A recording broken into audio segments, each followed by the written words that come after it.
ஹல்லேலூயா, ஹல்லேலூயா. ஆண்டவரை விடுதலையோடு ஆராதித்தோம். இந்த வேளையிலே ஆண்டுடைய வார்த்தையை கேட்கும்படியாக வந்திருக்கிறோம். நம்முடைய இருதயங்கள், நம்முடைய செவிகள், சிந்தனைகள் எல்லாம் தேவ சமூகத்திலே தருவோம், ஒப்பு கொடுப்போம். பரிசுத்த ஆவியானவர் தாமே நம்மோடு பேசுவாராக. ஆமேன். அதற்கு முன்பதாக தலையில் தாழ்த்தி கண்களை மூடி நாம் ஜெபிக்க போகிறோம். ஆண்டவரே, எங்களோடு பேசுவீராக. எங்களோடு பேசுங்கப்பா. எங்களோடு பேசுங்க ஆவியானவரே. எங்களோடு பேசுங்க ஆவியானவரே. எங்களோடு பேசுங்க ஆவியானவரே. எங்களோடு பேசுங்க ஆவியானவரே. எங்களோடு பேசுங்க ஆவியானவரே. எங்களோடு பேசுங்க ஆவியானவரே. எங்களோடு பேசுங்க ஆவியானவரே. பேசும் சொல்லும் அடியேன் கேட்கிறேன். உடைய வார்த்தையின் மூலமாக பேசுங்க ஆண்டவரே. உடைய வார்த்தை நல்ல நிலத்தில் விதைக்கப்பட்டது போல எங்கள் இறுதிய நிலத்திலே ஆண்டவரே விதைக்கப்பட போகிறது. இந்த வார்த்தைகள் எல்லாம் ஆண்டவரே 30, 60, 100 பலன் தருகிறதா தேவன் தாமே கிருபை செய்வீராக நாங்கள் வேண்டிக் கொள்கிறோம். ஆண்டவரே, பலன் தருவதாக, பலன் தருவதாக, பலன் தருவதாக. கேட்கிறவன் காதுள்ளவன் கேட்க கடவன் என்று வசனம் சொல்லுகிறபடியாக விதையானது, வசன விதை விதைக்கப்பட போகிறது. எங்கள் காதுகளினாலே அவைகளை கேட்டு, எங்கள் இறுதிய பலகையிலே அவைகளை எழுதி வைத்து, அதன்படியாக நாங்கள் நடக்க, அதன்படியாக நாங்கள் பலன் தர தேவன் கிருபை செய்வீராக வேண்டிக் கொள்கிறோப்பா. கரத்திலே ஒப்பு கொடுக்கிறோம், தாழ்த்துகிறோம். நீரே ஆளுகை செய்து நீரே பொறுப்படுத்தி வழி நடத்துகிறார். எல்லா துதி கன மகிமை எல்லாம் நமக்கு ஒருவருக்கு மாத்திரமே செலுத்துகிறோம். மீட்பெரும் இரட்சகருமா இயேசு கிறிஸ்துவின் மூலம் ஜெபம் கேளும் எங்கள் ஜீவனுள்ள நல்ல பிதாவே, ஆமேன். சத்தமா சொல்லுங்க, ஆமேன். ஹல்லேலூயா, ஹல்லேலூயா, ஆமேன். ஆண்டவருடைய வார்த்தையை கேட்க போகிறோம். பிளஸ்ஸிங் சீரியஸில் 46வது வாரத்தில் பகுதியிலே நாம் இருக்கிறோம். இன்றைக்கு நான் நிறைய விஷயங்களை இப்போ கர்த்தர் இந்த ஆசீர்வாதத்தின் வார்த்தையின் மூலமாக இந்த ஒரு சில வாரங்களாக ஆண்டவர் நிறைய காரியங்களை ப்ராக்டிக்கலாக நம்மோடு பேசிக்கொண்டு இருக்கிறார். ப்ராக்டிக்கலாக இன்றைக்கும் அநேக காரியங்களை கர்த்தர் பேசுவார். அடுத்த வாரத்திலும் கர்த்தர் இன்னும் அநேக காரியங்களை நம்மோடு பேசுவாராக. ஆமேன், ஆமேன். நிறைய விஷயங்களை நம்முடைய வாழ்க்கையோடு ஒப்பிட்டு, நம்முடைய ஊழியத்திலே நாம் எப்படி எந்த நிலையில் இருக்கிறோம், எப்படிப்பட்ட நிலையில் வாழ வேண்டும், எப்படிப்பட்ட ஸ்டேட்டில் இருக்க வேண்டும், எப்படிப்பட்ட நிலைப்பாடில் இருக்க வேண்டும், எப்படிப்பட்ட சூழ்நிலையில் நாம் வாழ வேண்டும், இருக்க வேண்டும் அப்படிங்கிறதெல்லாம் ப்ராக்டிக்கலாக நம்மை நாமே நிதானித்து அதன்படியாக வசனத்தோடு அந்த வார்த்தையோடு நம்முடைய வாழ்க்கையை ஒப்பிட்டு கடந்து போகிறது இன்னும் ஒரு ஆசீர்வாதத்துக்கு ஏதுவாக இருக்கும். ஆமேன். வசனத்தை திருப்பிக்கொள்ளும், வேதத்தை திருப்பிக்கொள்ளும். Turn your Bibles to Deuteronomy, உபாகமம் 14ஆம் அதிகாரம் 29வது வசனத்தை நாம் வாசிப்போம். Deuteronomy chapter 14 verse 29. லேவியனுக்கு உன்னோடே பங்கும் சுதந்திரமும் இல்லாதபடியினால் அவனும் உன் வாசல்களில் இருக்கிற பரதேசியும் திக்கற்றவனும் விதவையும் வந்து புசித்து திருப்தி அடைவார்களாக. அப்பொழுது உன் கை செய்யும் வேலையிலெல்லாம் உன் தேவனாகிய கர்த்தர் உன்னை ஆசீர்வதிப்பார். வசனம் சொல்லுகிறது, லேவியனுக்கு உன்னோடே பங்கும் சுதந்திரமும் இல்லாதபடியினால் அவனும் உன் வாசல்களில் இருக்கிற பரதேசியும் திக்கற்றவனும் விதவைகளும் வந்து புசித்து திருப்தி அடைவார்களாக. அப்பொழுது உன் கை செய்யும் வேலைகள் எல்லாம் உன் தேவனாய் கர்த்தர் உன்னை ஆசீர்வதிப்பார். ஆங்கிலத்தில் வாசிக்கலாம். so that வாசிங்க. So that the Levites who have no allotment or inheritance of their own, no allotment or inheritance of their own, and the foreigners, the fatherless, and the widows who live in your town may come and eat and be satisfied, and so that the Lord your God may bless you in all the works of your hands. அழகான வார்த்தை. இன்னைக்கு நம்ம பார்க்க போற topic இதுதான். தலைப்பு, செய்ய வேண்டியதை செய்தால் கர்த்தர் ஆசீர்வதிப்பார். If you do what needs to be done, God will bless you. சொல்லுங்க பார்க்கலாம். செய்ய வேண்டியதை, சத்தமாக தான் சொல்லுங்களேன், செய்தால் கர்த்தர் என்ன ஆசீர்வதிப்பாரு? சொல்லுங்க. செய்ய வேண்டியதை செய்தால் கர்த்தர் என்னை ஆசீர்வதிப்பார். சொல்லுங்க. If you do what needs to be done, God will bless you, God will bless me. அப்போ இன்னைக்கு கர்த்தர் நம்மோடு பேச போகிற வார்த்தையை, தலைப்பை நல்ல இருதயத்தில் வச்சுக்கோங்க. என்னது? நீ செய்ய வேண்டியது செஞ்சின்னா உனக்கு கர்த்தர் ஆசீர்வதிப்பார்ப்பா. பக்கத்தில் இருக்கவங்கள பார்த்து சொல்லுங்கள், நீங்கள் செய்ய வேண்டியதை செஞ்சீங்கன்னா கர்த்தர் உங்களை ஆசீர்வதிப்பார். சொல்லுங்கள் சொல்லுங்கள் சொல்லுங்கள். நீங்கள் செய்ய வேண்டியதை செஞ்சீங்கன்னா கர்த்தர் உங்களை ஆசீர்வதிப்பார். நீங்கள் செய்ய வேண்டியதை செஞ்சீங்கன்னா கர்த்தர் உங்களை ஆசீர்வதிப்பார். ஹல்லேலூயா. ஓகே. அப்போ நம்ம பார்க்கும் பொழுது, இந்த ஸ்லைடு என்ன ஏன் இவ்வளோ ஸ்லோவாக இருக்குது? ஸ்லைடு ஏன் மாற மாட்டேங்குது? மாற்றுப்பா, ஸ்லைடு மாற்று. எஸ். அப்போ நான் என்ன செய்யணும்? இப்போ என்னென்னா, செய்ய வேண்டிய செய்தால் கர்த்தர் ஆசீர்வதிப்பார். அப்போ நான் என்ன செய்யணும்? அடுத்தது, யாருக்கு செய்யணும்? எப்படி, எதை செய்தால் ஆசீர்வாதம் வரும்? 3 விதமான கேள்விகள் உண்டு மக்களே. நான் வசனத்திலிருந்து அப்படியே நான் போக விரும்புகிறேன். செய்ய வேண்டியது செய்தால் கர்த்தர் என்ன ஆசீர்வதிப்பார். செய்ய வேண்டியது செஞ்சால் கர்த்தர் என் குடும்பத்தை ஆசீர்வதிப்பார். இப்போ என்ன செய்யணும்? யாருக்கு செய்யணும்? நான் சில வருடங்களுக்கு முன்பதாக ஆண்டுடைய வார்த்தையை பேசி கொண்டிருக்கும் பொழுது, ஸ்பிரிட் ஆஃப் காட், தேவனுடைய ஆவியானவர் அந்த செய்தியில் என்னை ஏவி ஒரு வார்த்தையை சொல்ல வைத்தான். என்னென்னா, ஆக்சுவலி என்னுடைய நோட்ஸில் அந்த வார்த்தை இல்லை. ஆனால் நான் வீட்டில் போய் எப்பயுமே நான் பேசின செய்தியை நான் திருப்பி ஒரு தடவை வீட்டுக்கு போன உடனே நான் அப்லோட் போடுவேன்னா, அப்லோட் போட்டு முடித்த உடனே திருப்பி ஒரு தடவை ஃபுல்லாக செய்தியை நான் கேட்பேன். நான் என்ன பேசியிருக்கேன் அப்படிங்கிறத கேட்பேன். அப்போ நான் கேட்கும் பொழுது தேவ ஆவியானவர் அங்கே பேசினதை நான் உணர்ந்தேன். என்ன? அந்த வார்த்தையை பார்க்கும் பொழுது, நாம் அநேக இடத்துல விதைக்கிறோம், சரியான நிலத்தில் விதைச்சா மட்டும்தான் ஆசீர்வாதம் நமக்கு கிடைக்கும். கண்ணாபினான்னு எங்கேயாவது விதைக்க கூடாது. நல்லா தெரிஞ்சுக்கணும்.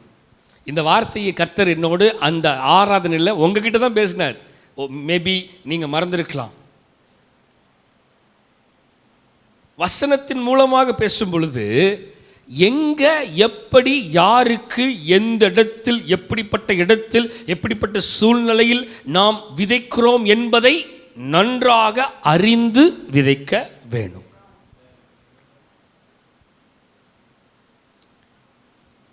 அந்த நிலமானது விதைக்கப்படுவதற்கு ரெஸ்பான்ஸ் கொடுக்கிற நிலமாக இருக்கணும். ஒரு நிலம் இருக்கிறது, அந்த நிலத்தில் நீங்கள் எதையா ஒன்று விதைக்கிறீங்க, விதைச்சிட்டிங்க, விதையை போட்டிங்க, நீங்கள் பார்த்து கொண்டே இருக்கிறீர்கள், தண்ணீர் விடுகிறீர்கள், எல்லாம் விடுகிறீங்க. ஆனால் அது முளைக்காமல் வெளியே வராமல் அப்படியே இருக்கிறது. ஒரு 10 நாள் பார்ப்பீங்க, 20 நாள் பார்ப்பீங்க, 1 மாதம் அளவுக்கு அது வெளியே வராமல் இருக்குதுன்னா அப்போவே புரிஞ்சுக்கலாம், என்னமோ அந்த ஒன்று அந்த லேண்டில் பிரச்சனையாக இருக்கும், அந்த சாயில் ஏதோ பிரச்சனையாக இருக்கலாம். இல்லைன்னா அந்த விதையில் ஏதோ ஒரு டிஃபெக்ட் ப்ராப்ளம் இருக்குது அப்படிங்கிறத நம்ம புரிஞ்சுக்கணும். இப்போ நம்ம ரெண்டையுமே அனலைஸ் பண்ணுறோம். எங்கே விதைக்கிறோம், எப்படி விதைத்திருக்கிறோம், எப்படிப்பட்ட சீடை நம்ம விதைச்சோம். ஒருவேளை சீடு பிரச்சனையாக இருக்கலாமோ? நல்லா கவனிங்க மக்களே, ஆண்டவர் நம்மோடு நிறைய பேச போகிறாரு.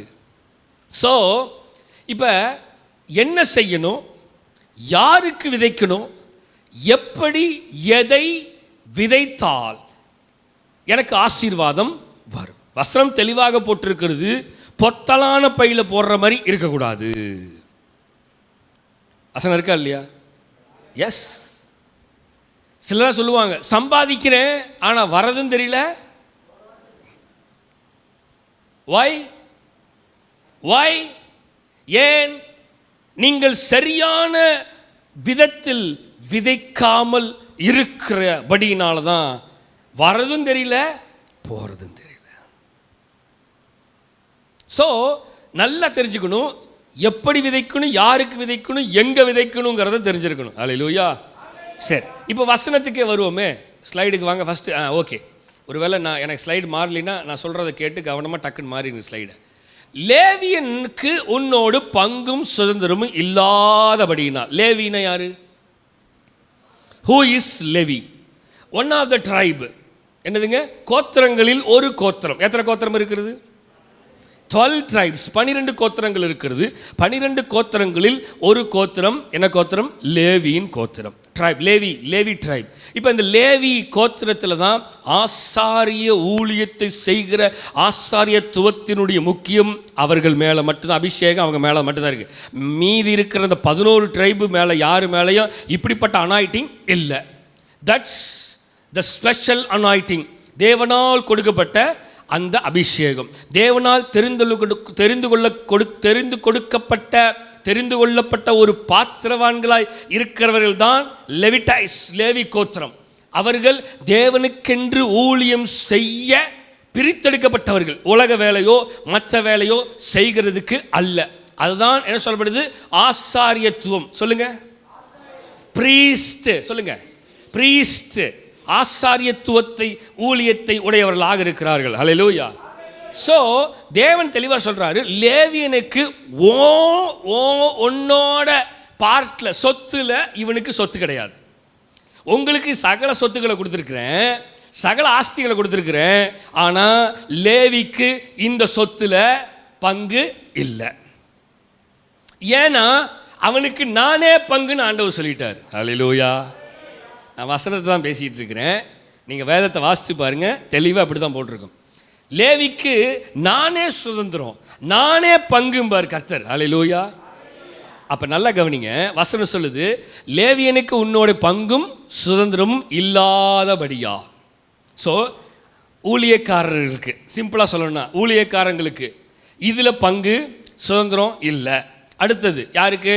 அவனும் உன் வாசல்கள் இருக்கிற பரதேசியும். யாருக்கு?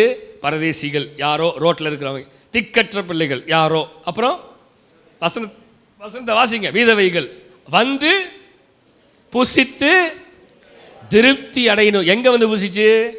நம்ம வீட்டில் நம்ம கொடுக்குற ஃபுட்டு. புரியுங்களா மக்களே? அப்பொழுது திருப்தி அடையணும், புசித்து சாட்டிஸ்ஃபை ஆகணும். ஸ்லைடு மாற்றுங்க இங்கிலீஷ்க்கு. ஆங்கிலத்தில் அழகாக போட்டிருக்கு பாருங்க. May come and eat and be satisfied. என்னதுங்க? யார் சாட்டிஸ்ஃபை ஆகணும்? யார் சாட்டிஸ்ஃபை ஆகணும்? லேவியனும். தமிழ் மாற்றுங்க, லேவியனும் பரதேசிகளும் விதவைகளும் திக்கற்றவர்களும் வந்து, மக்களே நல்லா கவனி சத்தியத்தை, சாப்பிட்டு திருப்தி அடையணும். They will maybe come and eat and be satisfied. அவங்க திருப்தி அடைஞ்சாதான். எஸ், அழகு மாத்திட்டீங்க. அப்பொழுது உன் கை செய்யும் வேலையெல்லாம் அவர்கள் திருப்தி அடைவார்களாக. அப்பொழுது உன் கை செய்யும் வேலையெல்லாம் உன் தேவனாய கர்த்தர் உன்னை ஆசீர்வதிப்பார். இங்கிலீஷில் மாத்துங்க. சாட்டிஸ்ஃபை ஆனதுக்கு அப்புறம் தான், so that the Lord your God may bless you in all the works of your hand. So 4 விதமான பாயிண்ட் இருக்குது. மாற்றுங்கப்பா. யாருக்கு செய்யணும், அப்போ என்ன செய்யணும், எப்படி செய்யணும்? மாற்றுங்க, ஸ்லைடு மாற்றுங்க. முதல் நம்பர் 1 யாருக்கு கொடுக்கணும்? லேவியனுக்கு செய்யணும். நம்பர் 2 வாசலில் இருக்கிற பரதேசிகளுக்கு செய்யணும். நம்பர் 3 திக்கற்ற பிள்ளைகளுக்கு செய்யணும். நம்பர் 4 விதவைகளுக்கு செய்யணும். முக்கியமானது என்ன தெரியுமா? இவர்கள், சொல்லுங்க, இவர்கள் திருப்தி அடைவார்களாக. அவர்கள் திருப்தி அடையணும். The important point is there. The secret recipe அப்படின்னு சொல்லுவாங்கள்ல, அது அங்கே தான் இருக்குது. என்னது? they will be satisfied, they want to be satisfied. அவர்கள் திருப்தி அடைவார்கள், அவர்கள் திருப்தி அடையணும். மக்களே சத்தியம் புரியுதா? இப்போ தான் இன்ட்ரோடக்ஷனில் வந்துட்டு இருக்கேன். இப்போ செய்ய வேண்டியதை செஞ்சா கர்த்தர் என்னை ஆசீர்வதிப்பார். சகோதரி கவிதா வந்து என்கிட்ட கேட்டாங்க 2 வாரத்துக்கு முன்னாடி, பாஸ்டர் இந்த மாதிரி சில ஊழியங்கள்லேருந்து எனக்கு லெட்டர் வந்திருக்கு, வீட்டுக்கு சில ஊழியங்கள்லேருந்து மெசேஜ் வந்திருக்கு என் ஃபோனுக்கு, உதவி செய்கிறதுக்கு கேட்குறாங்க, நான் என்ன பண்ணட்டும் பாஸ்டர்னு என்கிட்ட வந்து கேட்டாங்க. அருமையான கேள்வி. நான் உடனே சொன்னேன், உங்களுக்கான செய்தி 2 வாரத்தில் வருது, கேளுங்க அப்படின்னு. என்னது சொல்லுங்க மக்களே, என்னையவே பார்க்குறீங்க, உங்களுக்கான செய்தி இன்னும் 2 வாரத்தில் வருது, கேளுங்க அப்படின்னு. அப்படி தான் சொன்னேன். எஸ், அல்லேலூயா. இந்த செய்தியை நான் 2-3 வாரத்துக்கு முன்னாடி எடுத்து வச்சிட்டேன். அடுத்த வாரம் செய்தின்னு எடுத்துட்டேன். நான் முன்னாடியே ஏற்கனவே சொல்லிட்டேன். அவர்கள் என்கிட்ட கேட்டது போன வாரம் தான், ஆனால் அதுக்கு முன்னாடியே செய்தியை எடுத்து வச்சிட்டேன். அப்போ அவர்கள் கேட்பார்கள் என்று ஆண்டவர் முன்கூட்டியே அறிந்து ஏற்கனவே தேவ திட்டத்தின்படியாக தேவன் நம்மை நடத்தி கொண்டிருக்கிறார். அல்லேலூயா. அப்போ எப்படி செய்யணும், எதை செய்யணும், யாருக்கு செய்யணுங்கிறது ரொம்ப முக்கியங்க. கண்ணாமினி எங்கேயோ யாருக்கோ எதுக்கோ நம்ம செஞ்சிட கூடா. ஒரு விஷயத்தை நான் சொன்னேன் ஸ்டார்டிங்லே, நம்ம விதைக்கிற இடம் சரியான இடமா இருக்கும், விதைக்கிற நிலம் சரியான நிலமாக இருக்க வேண்டும். அந்த விதையானது 30, 60, 100 பலன் தருகிற விதையா இருக்கணும். அல்லேலூயா. ரெஸ்பான்ஸ் பண்ணுகிற நிலமா இருக்கணும், ரெஸ்பான்ஸ் பண்ணுகிற சீடா இருக்கணும். ஹல்லேலூயா. மக்களே புரியுதுங்களா? நீங்க நீங்க நீங்க வசனம் சொல்லுது, உன் கையின் பிரயாசத்தை எல்லாம் நீ சாப்பிடுவ அப்படின்னா என்னது? இதுதான் உனக்கு பாக்கியமும் நன்மையும் உண்டாயிருக்கும். இதுதான். அப்ப உன் கை பலன், வசனம் வாங்க, ஃபர்ஸ்ட் வசனம் வாங்க ஸ்லைட்ல. அப்ப வசனம் சொல், உன் கை செய்யும் வேலைகள் எல்லாம் உன் தேவனாய கர்த்தர் உன்னை ஆசீர்வதிக்கணும்னா, இப்போ இந்த ஆசீர்வாதத்தை கர்த்தர் கொடுத்துருக்கிறத நான் விதைக்கும் பொழுது I want to regain the blessing.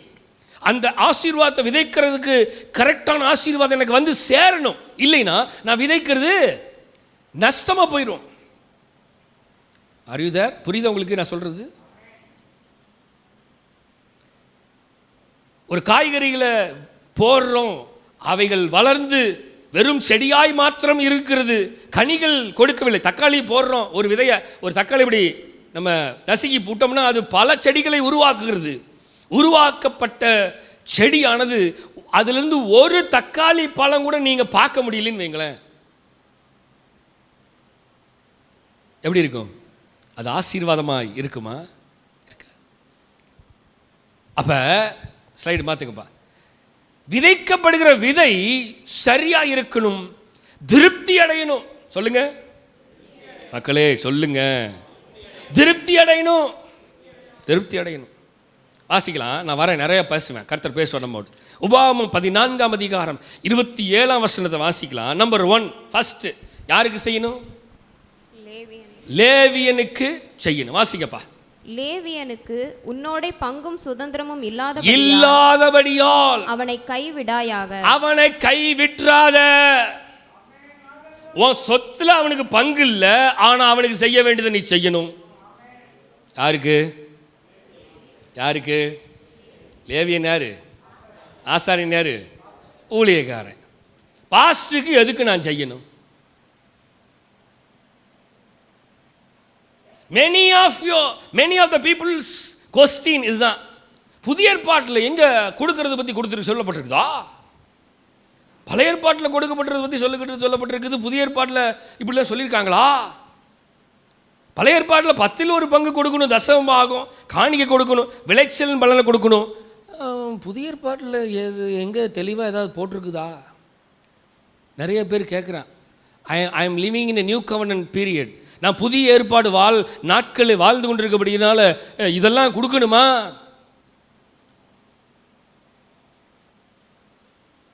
தெளிவாக வசனம் போட்டிருக்குது.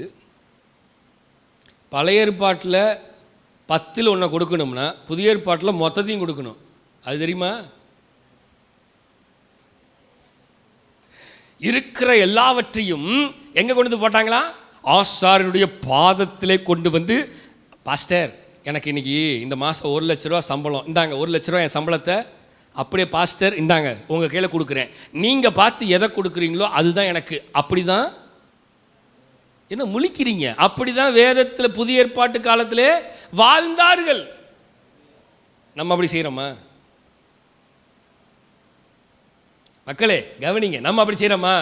பழைய முறையின்படியே 10ல் 1 பங்கை இன்றைக்கும் கொடுக்குறோம். புதிய உடன்படிக்கையில் நான் வாழுகிறேன் என்று சொல்லுகிறோமே தவிர we are not following these things. நல்லா கவனிங்க மக்களே, லேவியனுக்கு உன்னோட பங்கும் சுதந்திரமும் இல்லாதபடியினால்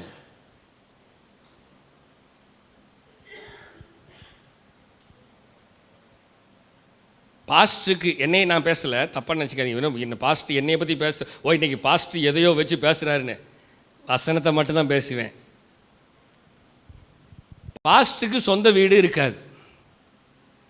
எப்படி சொல்லுங்க? நிறைய பாஸ்டருக்கு சொந்த சர்ச்சு இல்லை, நிலம் இல்லை. அநேக விசுவாசிகளுக்கு சொந்த வீடுகள் இருக்கிறது. ஆனாலும் நிறைய விசுவாசிகள், உங்களே சொல்லலை, பொதுவாக தான் பேசிகிட்டு இருக்கேன் சத்தியத்தை, நிறைய விசுவாசிகளுடைய கண்ணோட்டம் என்னவென்றால் பாஸ்டர் மட்டும் நல்லா இருக்கிறாரு. எப்படி சொல்ல முடியுது? I have a own house, I have a own building, I have everything. Pastor லெவிடைஸ்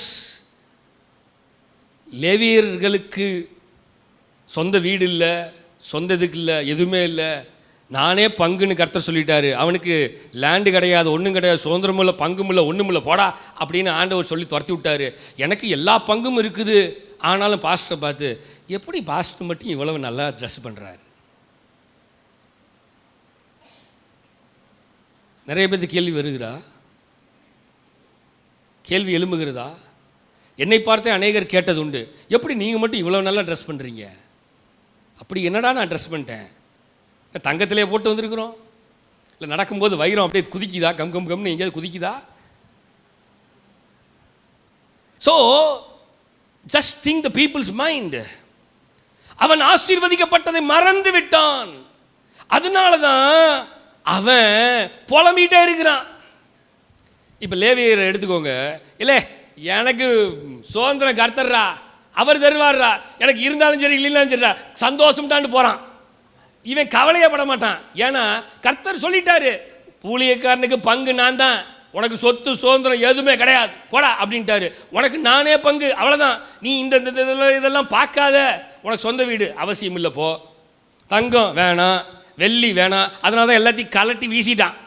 இப்போ நம்மளால் எல்லாத்தையும் சேர்த்து வச்சுட்டு புலம்புது, என்னது இது பாஸ்டர் மட்டும் நல்லா இருக்கா? டே, பாஸ்டர் கிட்ட ஒரு பேங்க் பேலன்ஸ் இல்லை, பாஸ்டர் கிட்ட கோல்டு சில்வர் ஏதாவது இருக்கு, அசட் ஒன்றுமே இல்லை. ஆனால் சிந்தனைகள் மாத்திரம் வேறுபடுகிறது. பிராக்டிக்கலாக யோசித்து பாருங்களேன் மக்களே, பிராக்டிக்கலாக யோசித்து பாருங்க. கர்த்தர் யாரை நல்ல நிலைமையில் வைத்திருக்கிறார்? ஊழியக்காரனை காட்டிலும் விசுவாசிக்கு தான் நல்லா இருக்கிறாங்க. ஏன் தெரியுமா? நீங்கள் தாயா லேவி எனக்கு கொடுக்கணும்.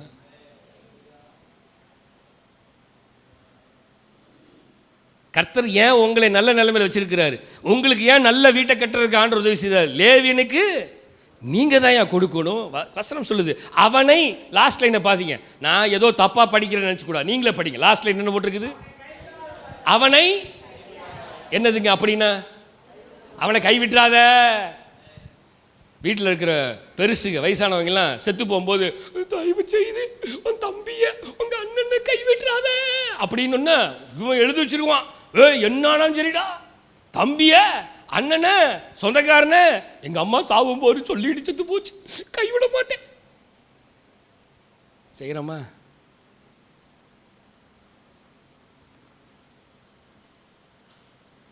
நம்பர் 1, ஃபர்ஸ்ட் பாயிண்ட், லேவியனுக்கு சுதந்திரமும் பங்கும் இல்லை, ஆனாலும் நீ அவனை கைவிட்டக்கூடாது. வாசிக்கப்பா, உபாகமம் 16ஆம் அதிகாரம் 16, Deuteronomy 16 verse 11 to 15. உன் தேவனாகிய கர்த்தர் தமது நாமம் விளங்கும்படி தெரிந்து கொள்ளும் ஸ்தானத்திலே நீயும் உன் குமாரனும் உன் குமாரத்தியும் உன் வேலைக்காரனும் உன் வேலைக்காரியும் உன் வாசல்களில் இருக்கிற லேவியனும் உன்னிடத்தில் இருக்கிற பரதேசியும் திக்கற்ற பிள்ளையும் விதவையும் உன் தேவனாகிய கர்த்தருடைய சந்நிதியில் சந்தோஷப்பட்டு. நல்லா கவனிங்க, ரொம்ப தெளிவா வசனம் போட்டிருக்குது. உன் தேவனாகிய கர்த்தர் தமது நாமம் விளங்கும்படி தெரிந்து கொள்ளும் ஸ்தானத்திலே நீயும் உன் குமாரனும் உன் குமாரத்தியும் உன் வேலைக்காரனும் உன் வேலைக்காரியும் உன் வாசல்களில் இருக்கிற லேவியனும் உன்னிடத்தில் இருக்கிற பரதேசியும் திக்கற்ற பிள்ளைகளும் விதவைகளும் உன் தேவனாய் கர்த்தருடைய சந்நிதியில் சந்தோஷப்பட்டு. என்னதுங்க?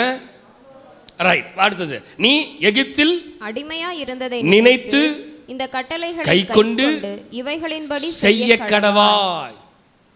நீ உன் களத்தின் பலனையும் உன் ஆலையின் பலனையும் சேர்த்த பின்பு கூடார பண்டிகையை 7 நாள் ஆசரித்து உன் பண்டிகையில் நீயும் உன் குமாரனும் உன் குமாரத்தியும் உன் வேலைக்காரனும் உன் வேலைக்காரியும் உன் வாசல்களில் இருக்கிற. திரும்ப திரும்ப திரும்ப திரும்ப திரும்ப திரும்ப இதை மென்ஷன் பண்ணிட்டே இருக்காங்க.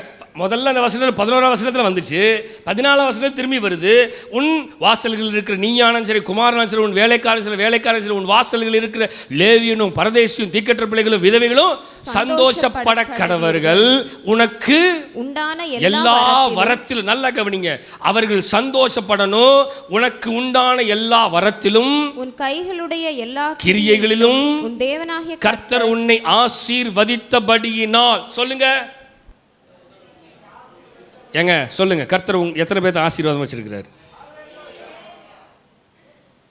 கர்த்தர் என்னை ஆசீர்வதித்தபடியினால். சொல்லுங்க, கர்த்தர் தெரிந்து கொண்ட ஸ்தானத்தில் உன் தேவனாய் கர்த்தருக்கு 7 நாளும் பண்டிகை ஆசரித்து சந்தோஷமாய் இருப்பீர்களாக. ஹalleluya. God wants everyone. ஆண்டவர் எல்லாரும் ஆசீர்வாதமா, எல்லாரும் சந்தோஷமா இருக்குன்னு விரும்புகிறாரு. நானும் என் வீட்டாருமோ மட்டும் சந்தோஷப்படக்கூடாது.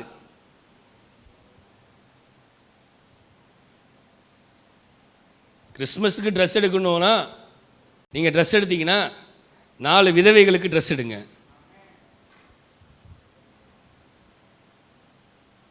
அதான் சிஸ்டர், பதில் உங்களுக்கு வந்துட்டு இருக்கும். அவங்களே மட்டும் இல்லை, எல்லாத்துக்கும் தான். பீப்புள் ஆஃப் காட், தேவ ஜனங்களே, நல்லா தெரிஞ்சுக்கோங்க. இந்த வருடத்தில் கர்த்தர் என் இருதயத்தில் அதிகமாக ஏவுனபடினால், எப்பவுமே நம்ம சர்ச்சில் இருக்கிற முதியோர்களுக்கு ரெகுலராக நம்ம சாரீ வாங்குவோம். அதை வாங்கியாச்சு, போன வாரமே வாங்கி வச்சுட்டேன். அப்புறம் கர்த்தர் இந்த ஆண்டில் இன்னும் அதிகமாக எனக்கு ஏவுனபடினால், நம்ம சர்ச்சுக்கு க்ளீன் பண்ண வருவாங்க ரெகுலராக. ஸ்வீப்பர்ஸ், துப்புரவு தொழிலாளர்கள் ரெகுலராக இருப்பாங்க. அவர்களுக்கு செய்ய வேண்டும் என்று சொல்லி கர்த்தர் என் இருதயத்தில் ஏவுனபடினால், கடந்த நாட்களிலே நானும் பசங்களும் போய் மல்லிகை ஜாமானம், மல்லிகை பொருள், கிராசரிஸ், வீட்டுக்கு தேவையான மல்லிகை பொருட்கள் அவர்கள் குடும்பத்துக்கு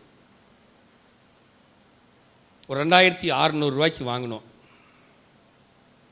ட்ரெஸ்ஸு வாங்கினேன். எல்லாம் வாங்கி கொண்டு வந்து சர்ச்சில் வச்சுட்டு க்ளீன் பண்ணுறதுக்கு அவங்க வர சொன்னேன்.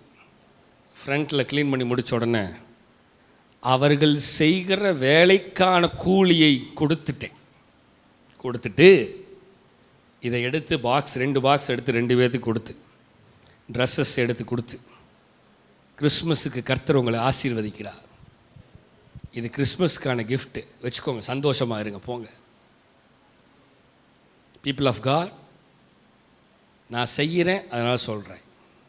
நான் செய்யாத எதையும் சொல்ல மாட்டேன். இந்த 2-3 வாரங்களில் மட்டுமே கிட்டத்தட்ட nearly 10,000 to 12,000 rupees I spend. 12,000 ரூபா செலவு பண்ணிட்டேன். ஃபஸ்ட்டு ரவுண்டு கரூர் போயிட்டு வரும்பொழுது, பசங்களுக்கு தெரியும் நான் பசங்க இல்லாமல் போகிறதில்ல, ஏன்னா திங்ஸ் நிறைய எடுத்துடணும். ஃபஸ்ட் ரவுண்டு போயிட்டு வரும்போது கிட்டத்தட்ட 4,000 சில்லற 800 ரூபாயா சம்திங் வந்துச்சு. 2வது தடவை போயிட்டு வரும்பொழுது அதே மாதிரி ஒரு 5,000 சில்லற. அப்புறம் இதர செலவுகள், அவர்கள் வந்தால் க்ளீனிங், அது இது, கிட்டத்தட்ட 12,000 rupees ஐ கேவ். எதுக்கு தெரியுமா? கர்த்தர் எனக்கு கொடுக்குற சகல ஆசீர்வாதங்களும் கர்த்தருக்கு நான் கொடுக்குறேன். நான் சந்தோஷமாக இருக்கிறது பெரிதல்ல, மற்றவர்கள் சந்தோஷமாக இருப்பதை பார்த்து தேவன் பிரியப்படுகிறார். திக்கற்றவர்களுக்கும் விதவைகளுக்கும் பரதேசிகளுக்கும் இல்லாதவர்களுக்கும் கொடுக்கிறது தான் கர்த்தர் சந்தோஷப்படுறாரு. நானும் என் வீட்டாருமோ வென்றால் சந்தோஷப்பட்டு கர்த்தரையே சேவிக்கிறதுல கர்த்தர் ஒருபோதும் விரும்புகிறதில்லை. முடிந்த வரைக்கும் இந்த வருடத்திலே, திஸ் இயர், தயவு செய்து நோட் பண்ணுங்க, இந்த வருடத்தில் நாட்கள் இருக்கிறது, இன்னும் 2 வாரம் இருக்கிற நாட்கள் இருக்கிறது. தயவு செய்து இந்த வருடத்திலே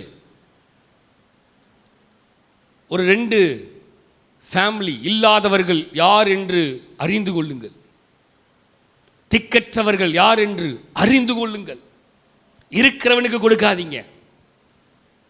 ஃபைண்ட் அவுட் யாருன்னு கண்டுபிடிங்க. திக்கற்றவர்கள் கண்டுபிடிங்க. ஒரு மேபி வேலை ஸ்தலங்களில் இருக்கலாம், கூட வேலை செய்கிறவர்கள் இருக்கலாம், நண்பர்கள் வட்டாரத்திலே முடியாதவர்கள் இருக்கலாம், புரியுதுங்களா? தெருக்களிலே முடியாதவர்கள் யார் என்று உங்களுக்கு தெரியும், அறிந்திருக்கலாம். ஃபைண்ட் அவுட் யாருன்னு தெரிந்து கொள்ளுங்க. தெரிந்து கொண்டு சூஸ் பண்ணிட்டு தேவ சமூகத்தில் வந்து சிட் அண்ட் ப்ரே. எடுத்தோன்னே செய்யக்கூடாது. First find out, take the note. யாருன்னு நோட் பண்ணி வைங்க. அவர்களுக்காக தேவ சமூகத்திலே ஜெபிங்க. கர்த்தர் என்ன சொல்லுகிறார், that is the main thing. ஏன்னா விதைக்கிறது சரியாக விதைக்கணும்ல, அப்போ தானே விதைக்கிறதுக்கான பலன் எனக்கு வரும்.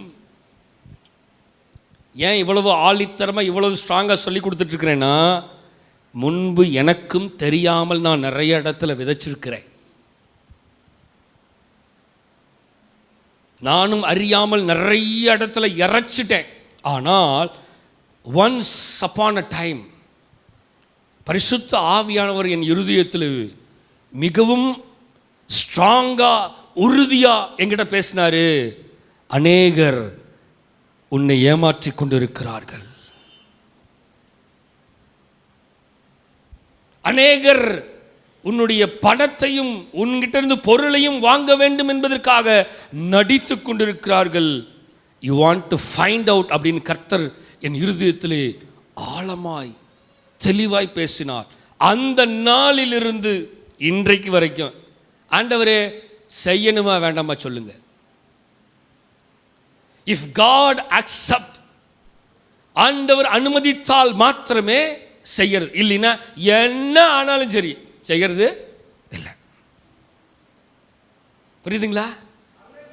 பிராக்டிக்கலாக சொல்கிறேன் தயவு செய்து. ஏன்னா இதெல்லாம் தான் நமக்கு சொல்லுங்க ஆசீர்வாதம்.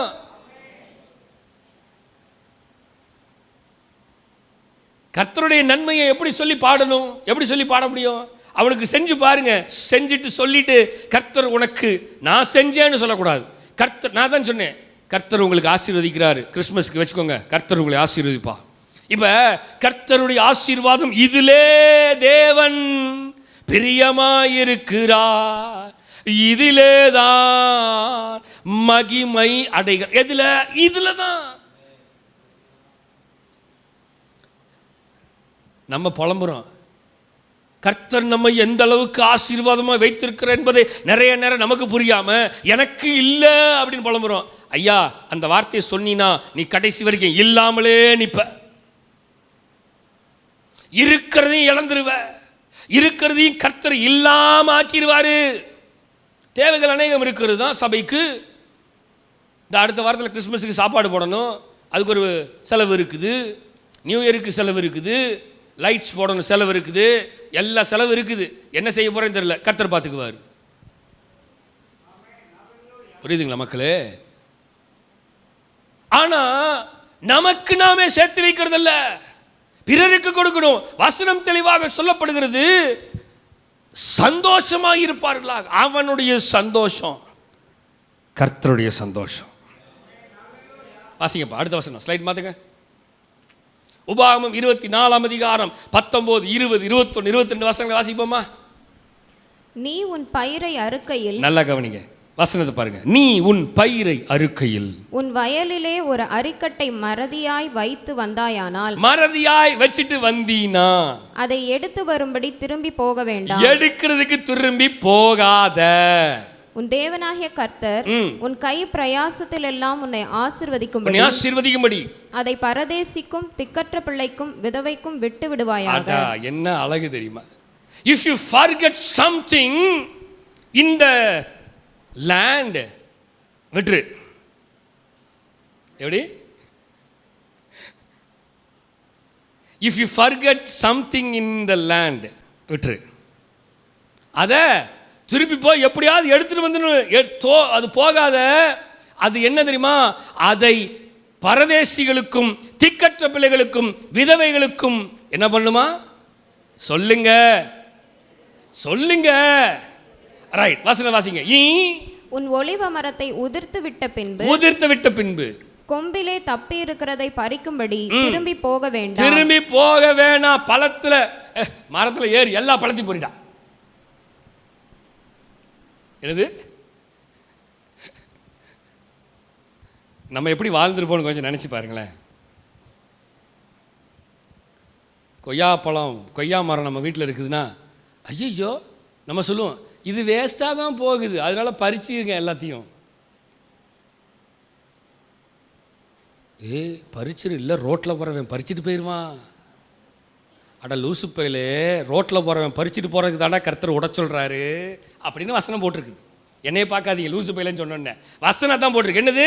நீ ஒலிவ மரத்தில் பறிச்சதை ஆட்டி விட்டுட்ட, ஆட்டினது கீழெல்லாம் விழுந்துருச்சு, மீதி மரத்தில் இருக்கிறத அப்படியே விட்டுரு. பறிக்கிறவங்க பறிச்சுட்டு போகட்டு விட்டுரு. இப்போ நான் என் மரத்தில் வந்து கையை வைக்கிறதுக்கு நீ யாரா? என்ன பண்ணுவோம்? கொடுப்பார், கண்டிப்பாக கொடுப்பார். யார் செய்ய போகிறா? நீங்கள் தான் செய்யணும். இப்போல்லாம் முழிப்பாங்க, ஐயோ இவ்வளோ நாள் இது கர்த்தர் கரெக்டான நேரத்தில் தான் பேசுவார். என்னைக்காவது நான் கேட்டிருக்கிறேன் நான் காசு கொடுன்னு? இப்போ வசனமே சொல்லுது. என்னது? லேவியனுக்கு. இப்போ அதுவும் நான் எனக்கு கேட்கல, எனக்கு கேமரா வாங்கி கொடுங்கன்னு கேட்டேன்னா சொல்லுங்கள், எனக்கு கேமரா வாங்கி கொடுங்கன்னு கேட்டேன்னா சர்ச்சுக்கு தான் கேமரா வாங்க போகிறான், நமக்கு இல்லை. இப்போ வாங்கி வச்சுருக்கிறேன், சகலத்தையும் நானாக தூக்கிட்டு போக போகிறேன். ஒன்றையும் நாங்கள் இங்கே கிடக்கிறதெல்லாம் இன்னொருத்தன் வருவான், எவனா வரப்போகிறான், யார் வரப்போகிறான்னு தெரியும். எனக்கு பின்னாடி தேவ நாட்கள் மீதி இருந்தால் அடுத்த தலைமுறைலாம் இங்கே தான் உட்காந்துருக்க போகுது, நம்மளாம் போய் சேர்ந்துருவோம். அடுத்த தலைமுறைலாம் இதை அனுபவிக்க போகுது. அல்லேலூயா.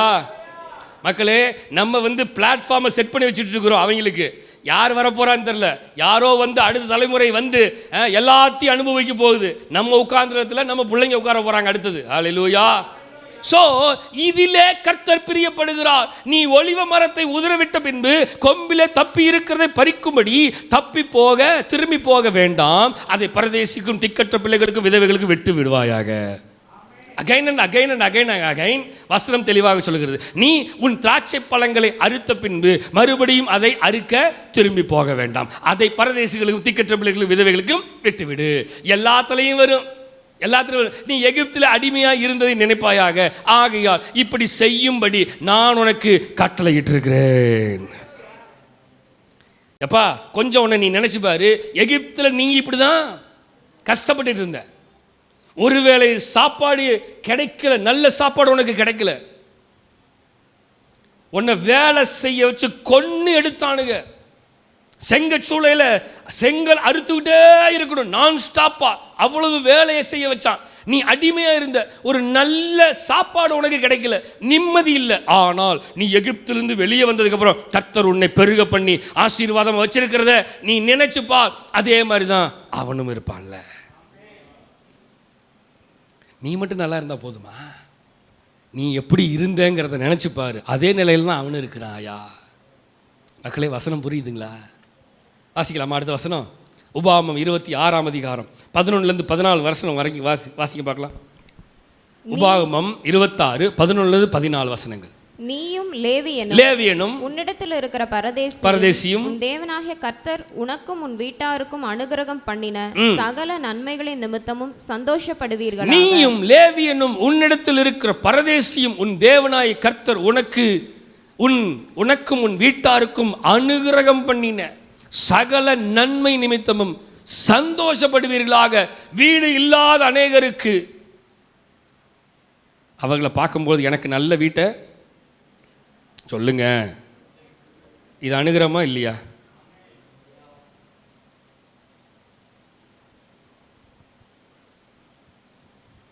ஆனால் நல்ல வீட்டில் உட்கார்ந்துருக்கிற நம்ம, என்ன ஆண்டவர் எனக்கு செய்யவே மாட்டேங்கிறார், இதுக்கு தான் சர்ச்சுக்கு போகிறதா, ஜெபத்தை கேட்கவே மாட்டேங்கிறார்.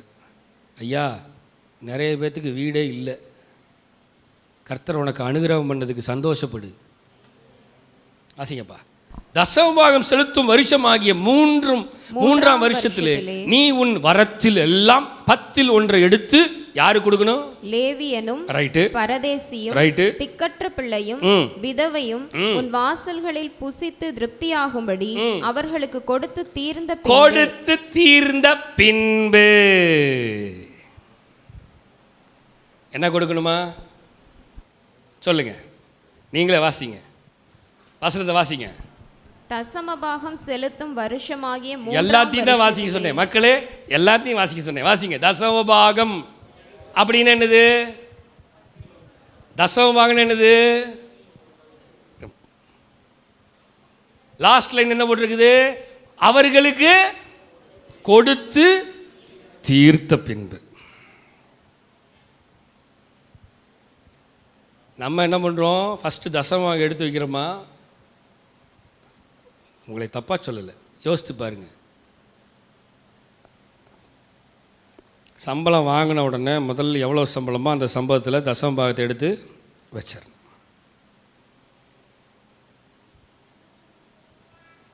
அதுக்கப்புறம்தான் வீட்டு செலவுக்கு, அதுக்கப்புறம்தான் மற்ற செலவுக்கு. இப்போ நம்ம உல்டாவாக செய்கிறோமா தெளிவாக செய்கிறோமா? நீங்களே நிதானிச்சுக்கோங்க. உங்களை பற்றி உங்களுக்கு தான் தெரியும். வை எனக்கு ஆசீர்வாதம் ஏன் நிறைவாய் வர மாட்டேங்குது, இடிக்குது? செலுத்த வேண்டியது சரியா செலுத்தினா, கொடுக்க வேண்டியதை சரியா கொடுத்தா எனக்கு எல்லாம் சரியா நடக்கும். நம்பர் 1, ஃபர்ஸ்ட்லயே லேவியனுக்கு கொடுக்கணும். எப்படி? தசமபாகத்தை எல்லாம் முதல்ல எடுத்து வை. அடுத்தது 10% எடுத்து வை. பரதேசிகளுக்கு எடுத்து வை. திக்கற்ற பிள்ளைகளுக்கு எடுத்து வை. விதவைகளுக்கு எடுத்து வை. அவர்கள் எல்லாத்துக்கும் எடுத்து வச்சதுக்கு அப்புறம்தான் தீர்த்த பின்பு நீ உன் தேவனாய் கர்த்தருடைய சந்நிதியில் போய் அவரை நோக்கி எடுத்து வச்சுட்டு அதுக்கப்புறம் சர்ச்சுக்கு வந்து அவரை நோக்கி, தேவரீர் எனக்கு கொடுத்த எல்லா கட்டளைகளின் படியும் நான் பரிசுத்தமான பொருட்களை என் வீட்டிலிருந்து எடுத்து வந்து லேவியனுக்கும் பரதேசிக்கும் திக்கற்ற பிள்ளைகளுக்கும் விதவைகளுக்கும் கொடுத்தேன். உம்முடைய கட்டளைகளில் சொல்லுங்க, ஒன்றையும் நான் மீறவும் இல்லை, மறக்கவும் இல்லை. மீறவும் இல்லை, மறக்கவும் இல்லை. சொல்லுங்க, மீறவும் இல்லை. செஞ்சவங்களுக்கு தெரியும்.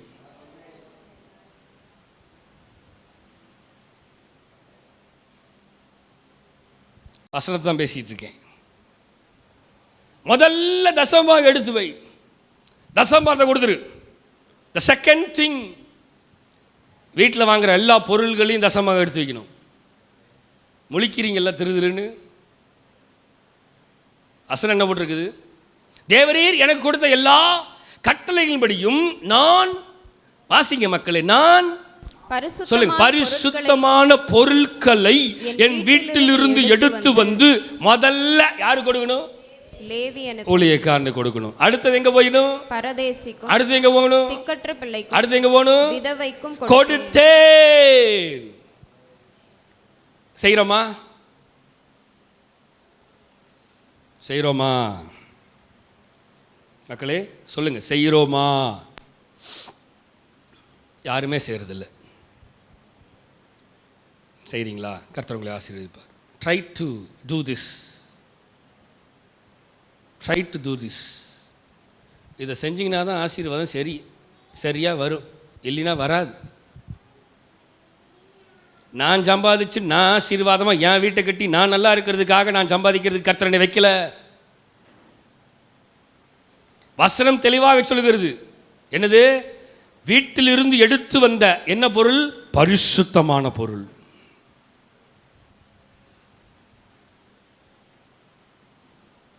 ஒரு சிப்பான் அரிசி வாங்கி கொடுத்துட்றான் சர்ச்சுக்கு. 9000 தடவை ஃபோன் பண்ணி கேட்குறான், எங்கள் அம்மா அரிசி வாங்கி கொடுத்தாங்களா சர்ச்சுக்கு? எங்கள் அம்மா அரிசி வாங்கி கொடுத்தாங்களா சர்ச்சுக்கு? எங்கள் அம்மா அரிசி வாங்கி கொடுத்தாங்களா சர்ச்சுக்கு? எங்கள் அம்மா அரிசி வாங்கி கொடுத்தாங்களா சர்ச்சுக்கு? அரிசி ஒழுங்கு மாதிரி இது எடுத்துகிட்டு ஓடி போயிடுறா.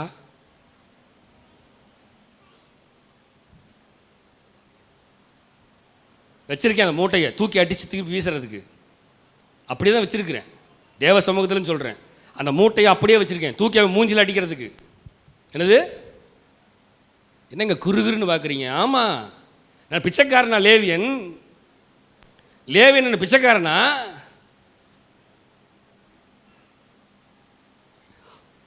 சரிங்க, என்ன அப்படி எல்லாம் முருன்னு பார்க்குறீங்க? ப்ராக்டிக்கலாக யோசித்து பாருங்க. ஒரு சிப்ப அரிசி எவ்வளோங்க? ஒரு 25 கிலோ எவ்வளோ வரும்? 1500 ரூபா. 1500 ரூபா பிச்சை போட்டுட்டு பிச்சை போட்டேன்னு போஸ்டர் அடித்து ஓட்டிகிட்டு இருக்கிறான். இப்போ எவன் பிச்சைக்காரன்?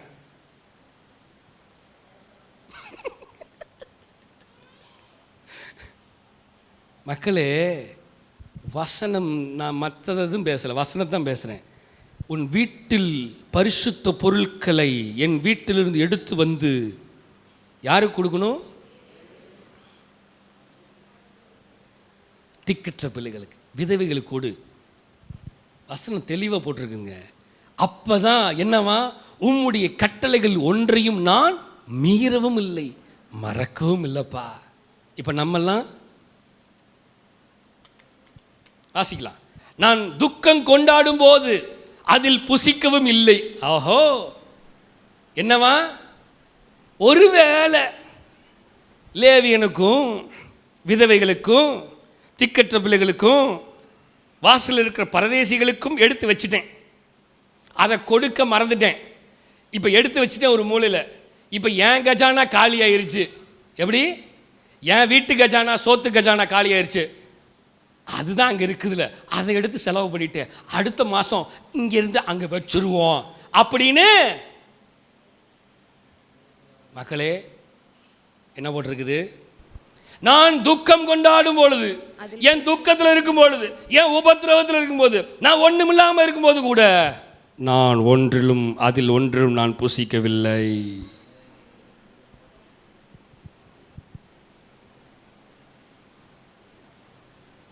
அப்படியே கிருகிருன்னு பார்க்குறீங்க. வசனத்தை தான் பேசுகிறேன், ஆசிங்க. இலவு காரியத்துக்கு, என்னது? தீட்டான காரியத்துக்கு. இதில் எப்படி போட்டிருக்கு? காரியத்துக்கு அதில் ஒன்றும் எடுக்கவும் இல்லை. இலவு காரியத்துக்கு அதில் ஒன்றும் படைக்கவும் இல்லை, எடுக்கவும் இல்லை. தீட்டானது பாருங்களேன், தீட்டான காரியத்துக்கு அதில் ஒன்றும் எடுக்கவும் இல்லை, இலவு காரியத்துக்கு அதில் ஒன்றும் படைக்கவும் இல்லை. நான் என் தேவனாகிய கர்த்தரின் சத்தத்துக்கு கீழ்ப்படிந்து தேவரீர் எனக்கு கட்டளையிட்டபடி சகலமும் செய்தேன். பாஸ்டர், அடுத்த மாதம் தரேன், கோச்சிக்காத.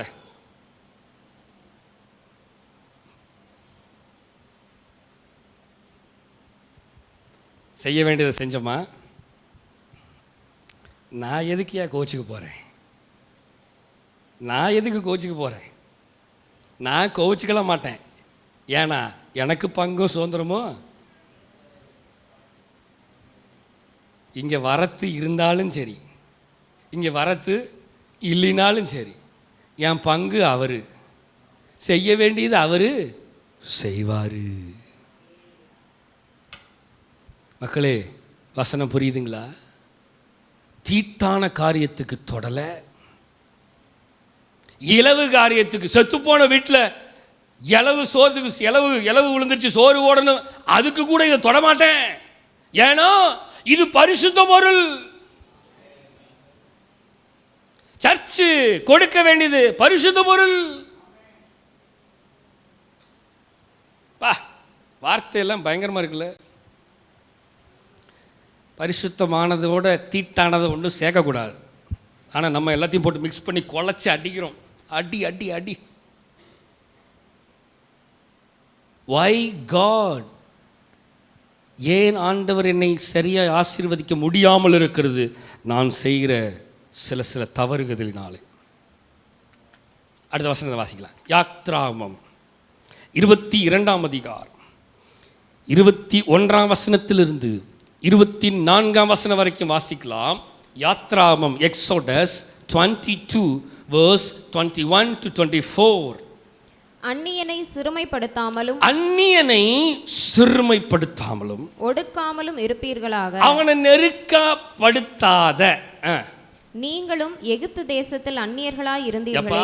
நினைச்சு பாரு, இன்னைக்கு பணம் வந்துருச்சு, பொருள் வந்துருச்சுன்னு சொல்லிட்டு கர்த்தர் உயர்த்திட்டாருன்னு சொல்லி சிறுமைப்பட்டவனை நீ நெருக்காத. நேற்றைய தினத்தில் நான் கரெக்டாக கிளம்பி சர்ச்சுக்கு வண்டி எடுத்து கீழே இறக்கினேன். வீட்டில் இருந்து துப்புரவு தொழிலாளர்கள் வந்தாங்க. நான் அவங்களை எப்பயாவது ஒரு தடவை தான் பார்ப்பேன். ஆனால் டெய்லி எங்கள் தெருவில் வருவாங்க. கரெக்டாக நான் வண்டி எடுத்துகிட்டு நிறைய பாக்ஸஸ்லாம் இருந்துச்சு, அதெல்லாம் எடுத்து வெளியே வச்சுட்டு, நம்ம பாட்டி தூக்கி போட்டு போகக்கூடாதுல்ல, அவங்க சொல்லணும்ல, இல்லை எடுக்காமல் போயிட்டாங்கன்னா என்ன பண்ணுறது, அதெல்லாம் நின்றுட்டு இருந்தேன். வந்துட்டு இருந்தாங்க. அவளை பார்த்து, இதை கொஞ்சம் எடுத்துக்கிறீங்களா சார், டீ குடிக்க ஏதாவது காசு கொடுங்க, இந்தாங்க 100 ரூபா வச்சுக்கோ. சார் நாங்கள் 4 பேர் இருக்கோம், பரவாயில்ல இன்னொரு 100 ரூபா வச்சுக்கோ. எவ்வளோ கொடுத்தேன்?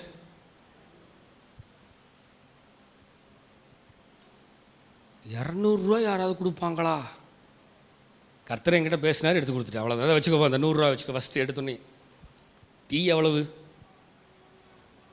ஒரு டீ எவ்வளவு? 15 ரூபாயா? ரைட், 4 பேர்த்துக்கு 60 ரூபா முடிஞ்சிடுச்சு. சார் 4 பேர் இருக்கோம். சரி போ, குப்பையெல்லாம் அள்ளுற, கஷ்டப்படுற, நான் அள்ள முடியாத நாத்தத்தை நீ செய்கிறீல்ல,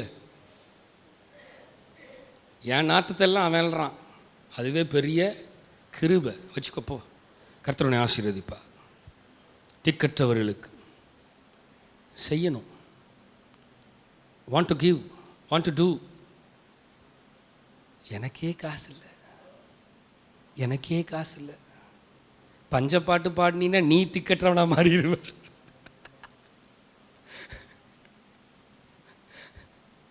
கடைசியில் கர்த்தர் நம்மளே பரதேசியை கொண்டு போய் உட்கார வச்சிருவோம். வசனம் சொல்லுகிறது, நீங்களும் எகிப்தில் அந்நியராயிருந்தீர்கள். ஒன்ஸ் அப்பான் a டைம் நீயும் பரதேசிதாயா? மக்களை சொல்லுங்க, என்னது?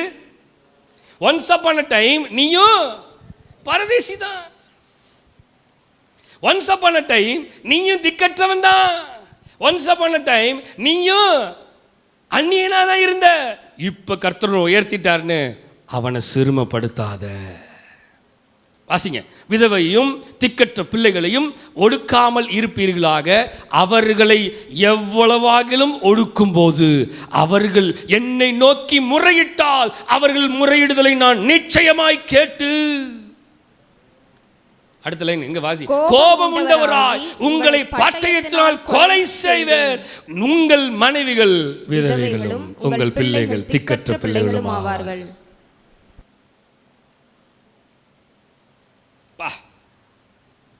பயங்கர ஸ்ட்ராங்கா இருக்குல்ல? நீ அவனை நெருக்குனின்னு வையே, அவன் என்னை நோக்கி கூப்பிட்டான்னு வையே, நான் சொன்னேன்ல, நீ பரதேசியா போயிடுவ. உன் மனைவிகள் விதவிகளாய் போய் விடுவார்கள். பட்டை எடுத்து வெட்டுவேன். யார் வெட்டுவா? அவரே வெட்டுவாராம். செய்ய வேண்டியதை சொல்லுங்க மக்களே, செய்ய வேண்டியதை சரியா செஞ்சேனா? விதவைகளுக்கு செய்யணும், லேவியனுக்கு செய்யணும், திக்கற்றவர்களுக்கு செய்யணும், பரதேசிகளுக்கு செய்யணும், வாசலில் இருக்கிறவனுக்கு பரதேசிக்கு செய்யணும். வாசிங்க, வசனத்தை வாசிங்க. லேவியராகமம் 19:34. உங்களிடத்தில் வாசம் பண்ணுகிற அந்நியனை அதோ சுதேசி போல எண்ணி நீங்கள் உங்களில் அன்பு கூறுகிறது போல அவனிலும் அன்பு கூறுவீர்களாக. நீங்களும் எகிப்து தேசத்தில் அந்நியராய் இருந்தீர்களே, நான் உங்கள் தேவனாகிய கர்த்தர்.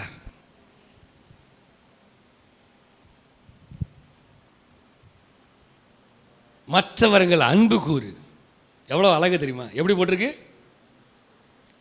கரெக்டாக நாங்கள் போன வாரம் பசங்களை கூட்டிகிட்டு போகிறேன் கடைக்கு திங்ஸ் வாங்குறதுக்கு.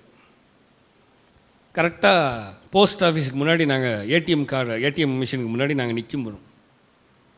ஒரு அம்மா வந்துச்சு, யாருன்னு தெரியாது, ஒரு அம்மா.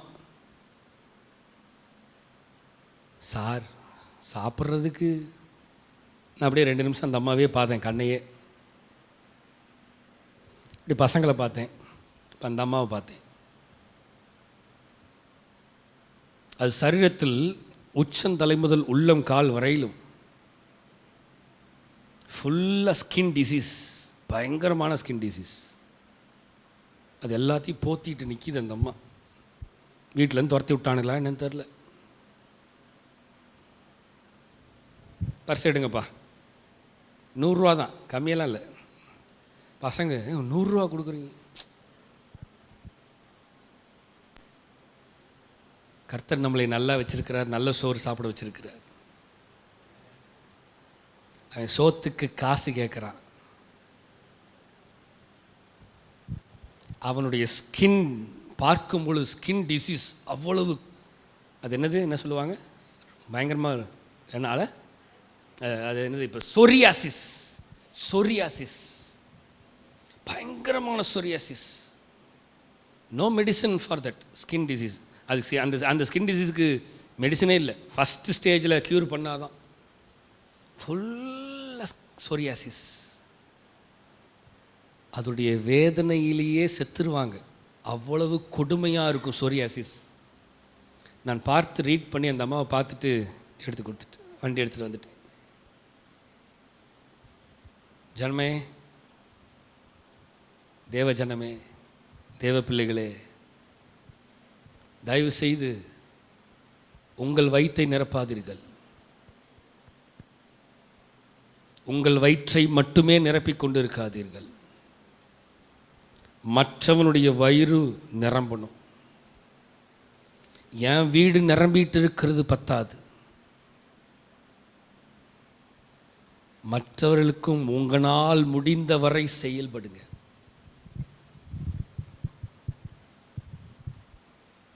ஒரு காலத்தில் நானும் பிச்சை எடுத்து தான் இருந்தேன். ஒரு காலத்தில் நானும் சாப்பாட்டுக்கு வழி இல்லாமல் தான் இருந்தேன். நான் என்னை தான் சொல்கிறேன். ஒரு காலத்தில் தகப்பனும் தாயும் மரித்த பின்பு நாங்களும் ரேஷன் கடையில் போய் அரிசி வாங்கி நான் சாப்பிட்றதான் என் வீட்டு நாயும் சாப்பிடும். 2 பேத்துக்கும் ஒரே குக்கரில் அரிசியை போட்டு நானும் அதே அரிசி சாப்பிடுவேன், இந்த நாய்க்குட்டியும் அதே அரிசி தான் சாப்பிடும். அதே ரேஷன் அரிசி தான் சாப்பிட்ருக்கேன் நானும். நான் சாப்பிட்ற உணவு தான் அதுக்கும், நாய் சாப்பிட்றது தான் எனக்கும். இன்றைக்கி என்னுடைய நிலைமையை பார்க்கிறவர்களுக்கு பாஸ்ட்டுக்கு என்ன அப்படின்னு நினைக்கலாம். ஃப்ளாஷ்பேக்னு ஒன்று இருக்குது, பின்னாடி போய் பார்த்தா தெரியும். 2000, 2002, 2003, 2004, 2005, 2006, 7, 8, 9, 10 இந்த நாட்களிலெல்லாம் சாப்பிட்டது வெறும் ரேஷன் அரிசி தான். இப்போ கூட ரேஷன் அரிசியெல்லாம் நல்ல பாலிஷ்லாம் பண்ணி பளபளன்னு வந்துருச்சு. அந்த நாட்களை நினச்சி பாருங்கள். நான்லாம் 10 விசில் விடுவேன் குக்கரில். அப்படியெல்லாம் சாப்பிட்ட நாட்கள் உண்டு. ஆனால் இன்றைக்கு ரேஷன் அரிசியை சாப்பிட்றதுக்கு ஆண்டவர் வைக்கல. அதுக்காக ரேஷன் அரிசியை நான் குறைவாக சொல்லலை. ஒரு காலத்தில் கர்த்தர் அந்த நிலையில் இருந்தேன், இன்றைக்கு என் நிலைப்பாடு மாறி கர்த்தர் இந்த ஸ்தானத்தில் வைத்திருக்கிறார். நீ எகிப்தில் இருந்ததை மறந்துடாத, நினைச்சுப்பார். ஸோ எனக்கு தெரியும் ரேஷன் அரிசி சாப்பிட்றவனுடைய நிலை எப்படி இருக்குன்னு. அதனால தான் செய்கிறதுக்கு என் இருதயம் எப்பயுமே இழுக்கப்படும். மக்களே, வசனத்தை நல்லா கவனிங்க. வாசிக்கலாம். அடுத்த வசனம் ஸ்லைடு மாற்றுக்குப்பா. யோபு 31ஆம் அதிகாரம் நான் முடிக்க விரும்புகிறேன். இன்னும் ஒரு சில வசனங்கள் இருக்கிறது. கர்த்தர் நம்மோடு பேசுகிறாரா? கர்த்தர் உங்களோடு பேசுகிறாரா? ஏன்னா இன்னும் ஒரு வாரத்தில் கிறிஸ்மஸ் வரப்போகுது. நான் புது துணி போட போகிறேன். நான் நல்ல பிரியாணி சாப்பிட போகிறேன் சர்ச்சில். நான் நல்ல ஆண்டவர் பிறந்தார், எனக்காக உயிரோடு இருக்கிறார், என்னை நடத்துகிறார்னு சந்தோஷமாக இருக்க போகிறேன். அந்த நாளில் எத்தனை பேர் சாப்பாடு இல்லாமல் இருக்க போகிறான் தெரியாது. எத்தனை பேர் நல்ல துணி வாங்கி போட போகிறாங்க, வாங்க முடியுமா முடியாத தெரியல. இந்த டைம் நான் யோசிச்சிருக்கேன், பிளான் பண்ணியிருக்கேன். நாம் சாப்பிட்ற அதே உணவை பேக் பண்ணி எல்லாத்தையும் அனுப்ப போகிறேன், பார்க்காதீங்க. அனுப்ப வேண்டியவர்களை அனுப்பி ரோட்டுக்கு போங்க, இந்த பக்கம் ஒருத்தர் போங்க, பசுபாளையத்துக்கு ஒரு பக்கம் ஒருத்தர் போங்க, அந்த பக்கம் ஒருத்தர் போங்க. எத்தனை பேக்கேஜ் எடுத்துகிட்டு போக முடியும் எடுத்துகிட்டு போ. ரோட்டில் இருக்கிற முடியாதவர்கள், தெருவில் இருக்கிறவர்கள் எல்லாருக்கும் சாப்பாடை கொடு. செய்ய போகிறேன் இந்த தடவை. போன தடவை செய்யணும்னு நினச்சேன், செய்ய முடியல. இந்த தடவை கண்டிப்பாக செய்வேன். ஏன்னா அடுத்த வருஷம் உயிரோடு இருப்போமான்னு தெரியல. இருக்கிற வரைக்கும் எதையாவது செஞ்சுட்டு போவோம் கர்த்தருக்காக. தேவனுடைய கட்டளைகளை நான் மீறவும் இல்லை, மறக்கவும் இல்லை. இவ்வளோ நாள் நான் மறந்துட்டேன், அட்லீஸ்ட் இனிமேலாவது நான் மறக்காமல் செயல்படணும். ப்ராக்டிக்கலாக வாழ்ந்து காட்டணுங்க. அதுதான் லைஃப். செயல்பாடில் காட்டணும். வேத வசனத்தை படிக்கிறது மாத்திரமல்ல, முழங்கால் படிட்டு நான் 4 மணி நேரம் ஜோம் பண்ணேன், ஜோம் பண்ண ரைட், அது உட்காரட்டும். செயலில் என்ன செய்தோம், செயல்பாடில் என்ன செய்தோம் வாசிக்கலாமா? யோபு என்ன சொன்னார்? 31ஆம் அதிகாரம் 11 to 22 வசனங்கள் வாசிங்க. எளியவர்கள் வாஞ்சித்ததை நான் கொடுக்காதிருந்து, நல்ல கவனிங்க, எளியவர்கள் வாஞ்சித்ததை நான் கொடாதிருந்து, விதவையின் கண்களை பூத்து போக பண்ணி, விதவையின் கண்களை பூத்து போக பண்ணி, தாய் தகப்பன் இல்லாத பிள்ளை என் ஆகாரத்தில் சாப்பிடாமல் நான் ஒருவனாய் சாப்பிட்டதுண்டோ, நான் ஒருவனாய் சாப்பிட்டது உண்டோ? ஒரு நாள் நான் அப்படி சாப்பிட்டது. சரி வாசிங்க ஸ்லைடு அடுத்தது 17. சிறு வயது முதல் 18 ரைட். என் சிறு வயது முதல் அவன் தகப்பனிடத்தில் வளர்வது போல, அவன் தகப்பனிடத்தில் வளர்ந்தது போல என்னோடே வளர்ந்தான், என்னோடே வளர்ந்தான். பா, யோபுவுடைய வார்த்தைகள் எல்லாம்.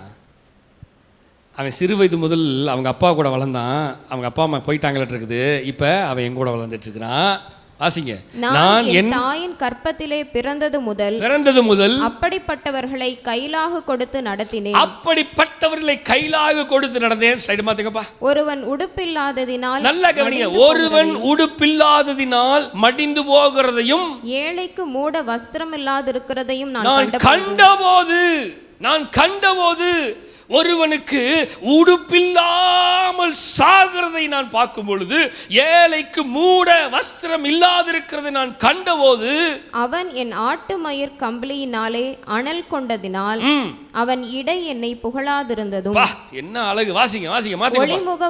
ஒளிமுக வாசலில் எனக்கு உண்டென்று நான் கண்டு, ஒளிமுக வாசல் எனக்கு செல்வாக்கு உண்டென்று நான் கண்டு, திக்கற்றவனுக்கு விரோதமாய் என் கையை நீட்டினது உண்டானால், எனக்கு செல்வம் இருக்குகிறனால நான் திக்கற்ற பிள்ளைகளுக்கு நேராக என் கையை நீட்டினது உண்டானால், என் கைப்பட்டை தோளிலிருந்து சரிந்து என் புயத்து எலும்பு முறிந்து போவதாக. பா, மனுஷனாயா இவன்? எப்படி எழுதி இருக்கிறான் பாருங்க. ஒருவேளை திக்கற்ற பிள்ளைகளுக்கும் விதவைகளுக்கும் ஏழைகளுக்கும் என் கையை நான் நீட்டாமல் இருந்தால், அவர்களை ஒதுக்கி தள்ளி இருந்தால், வசனம் என்ன சொல்றார்? என் கைப்பட்டை தோளிலிருந்து சரிந்து என் புயத்தை எலும்பு முறித்து போடுவதாக. அடேங்கப்பா! அப்படின்னா என்ன அர்த்தம்? அது இறங்காது, அது சரிந்து விழாது. ஏன்னா நான் தான் செஞ்சிட்டு இருக்கிறேனே அப்படின்னு யார் சொல்றா? யோபு சொல்லுறார். மக்களே, செய்யாத நம்ம தோள்பட்டையெல்லாம் இன்னும் சரியாம இருக்குது, அதுவே தேவனுடைய கிருபை. என் புயத்தை எலும்பு முறிந்து போடாமல் கர்த்தர் இவ்வளவு நாளா வச்சிருக்கிறது, இதுவே கிருபை. இருக்கிறீங்களா? இருக்கீங்களா? மாத்துங்கப்பா ஸ்லைடு மாத்துங்க. லூக்கா 14ஆம் அதிகாரம் 12, 13, 14 வசனங்களை வாசிப்போமா? லூக்கா chapter 14 verse 12, 13, 14 verse. அன்றியும் அவர் தம்மை விருந்துக்கு அழைத்தவனை நோக்கி, நீ பகல் விருந்தாவது ரா விருந்தாவது பண்ணும்போது உன் சிநேகிதரையாகிலும் உன் சகோதரரையாகிலும் உன் பந்து ஜனங்களையாகிலும் ஐஸ்வர்யமுள்ள அயலாகத்தாரையாகிலும் அழைக்க வேண்டாம். அழைத்தால் அவர்களும் உன்னை அழைப்பார்கள். அப்பொழுது உனக்கு பதிலுக்கு பதில் செய்யதாகும். நீ விருந்து பண்ணும்போது ஏழைகளையும் ஊனரையும் சப்பானிகளையும் குருடரையும் கூப்பிடு. ஹல்லேலூயா. அப்பொழுது நீ பாக்கியவானாய் இருப்பாய். அப்பொழுது நீ பாக்கியவானாய் இருப்பாய். அவர்கள் உனக்கு பதில் செய்ய மாட்டார்கள். நீதிமான்களின் உயிர்த்தெழுதலில் உனக்கு பதில் செய்யப்படும் என்றார். ஹalleluya. யாரை கூப்பிடுறோம் நம்ம வீட்டு ஃபங்க்ஷனுக்கு? முன்னாடி வாங்க ஸ்லைடு. யாரை கூப்பிடுறோம் நம்முடைய ஃபங்க்ஷனுக்கு? முன்னாடி வாங்க. ரைட். நம்முடைய ஃபங்க்ஷனுக்கு யாரை கூப்பிடுறோம் சொல்லுங்க மக்களே. நான் மொய் வச்சிருக்கிறேன், அதனால அவங்ககிட்ட இந்த மொய் வாங்கணும், அதனால நான் கூப்பிடுவேன். தப்பா சொன்னா ரைட்டா சொன்னா? ரைட்டாக தான் சொல்லியிருக்கேன். வசனம் என்ன சொல்லுது? வசனம் என்ன சொல்லுது? வசனம் இதை சொல்லுதா இல்லை வசனம் வேற மாதிரி சொல்லுதா? வேற மாதிரி சொல்லுது. அப்போ நம்ம எப்படி வாழ்ந்துட்டு இருக்கோம்? வேற மாதிரி நம்ம வாழ்ந்துட்டு இருக்கோம். எனக்கு ஒரு பழக்கம் இருக்கு. என்ன பழக்கம் தெரியுமா? எந்த ஃபங்க்ஷனுக்கு என்னை கூப்பிட்டாலும் கையை வீசிட்டு போவேன். டங் டங் டங் டங் அப்படின்ட்டு போயிட்டு, ஹாய் நல்லா இருக்கீங்களா, வந்துட்டேன் அப்படி நேராக போய் சாப்பிட்டுட்டு அண்ணா டாட்டா அப்படின்னு வந்துடுவேன். என்ன அப்படி என்னை பார்க்குறீங்க?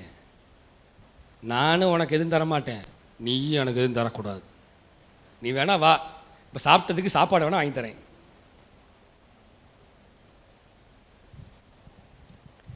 ஒருவேளை என் இருதயத்தில் தோன்றினால் ஒரு கிஃப்ட் வாங்கிட்டு போவேன். ஆனால் பாஸ்டர் ஜெரேமியா கிளாஸ்டன் காந்தி கிராமம் கரூர் நம்பர்லாம் எழுத மாட்டேன். ஏய் ஸ்டிக்கர் ஒட்டாத, எவன் கிஃப்ட் கொடுத்தானே கண்டே பிடிக்க முடியாது. 10ஓடு 1 அப்படிங்கிற மாதிரி ஸ்டிக்கரை ஒட்ட மாட்டேன். அப்படியே சுற்றி கொண்டு போய் கொடுத்துட்டு சைலண்ட்டாக வந்துடுவேன். அவன் பிரித்து பார்க்கும்போது எவன் கொடுத்தானே தெரியல, எந்த படுவாவி இப்படி கொடுத்துட்டு போயிட்டான், பேர் கூட எழுத அவன் முழிப்பான். முழிக்கணும் மக்களே, நான் பொய் சொல்லலை, பலிபீடத்திலிருந்து சொல்கிறேன். இதை தான் நான் செய்வேன், செஞ்சு கொண்டு இருக்கிறேன். ஏன் தெரியுமா? என்னுடைய இருதயத்தில் ஒரு பழக்கம் இருக்குது. வசனம் சொல்லுது, நீ செஞ்சினா பதிலுக்கு பதில் அவன் செய்வான். அது நோ. இப்போ நான் வசனத்தை கை கொள்றேன்னா,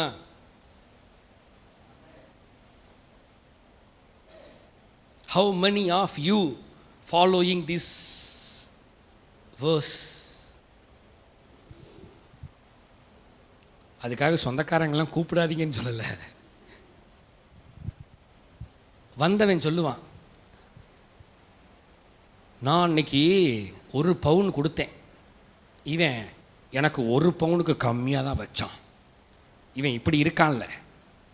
வந்தவன் வாழ்த்திட்டு போக மாட்டான், வயிற்றுச்சலில் தான் போவேன். அதுக்கு எதுக்கு அவனை கூப்பிட்டுக்கிட்டு? வயிற்றுச்சல் ஸ்டமக் பர்னிங் பர்சனை கூப்பிட்டு இருக்கிற ஆசீர்வாதமும் பிடுங்கிட்டு போயிட்டு இருக்குது. அவனால் நமக்கு வர தேவ ஆசீர்வாதத்தை நடுவில் பேய் மாதிரி வந்து பூந்து அவன் புகைச்சி தள்ளிட்டு புகையாக தள்ளிட்டு போகிறான்.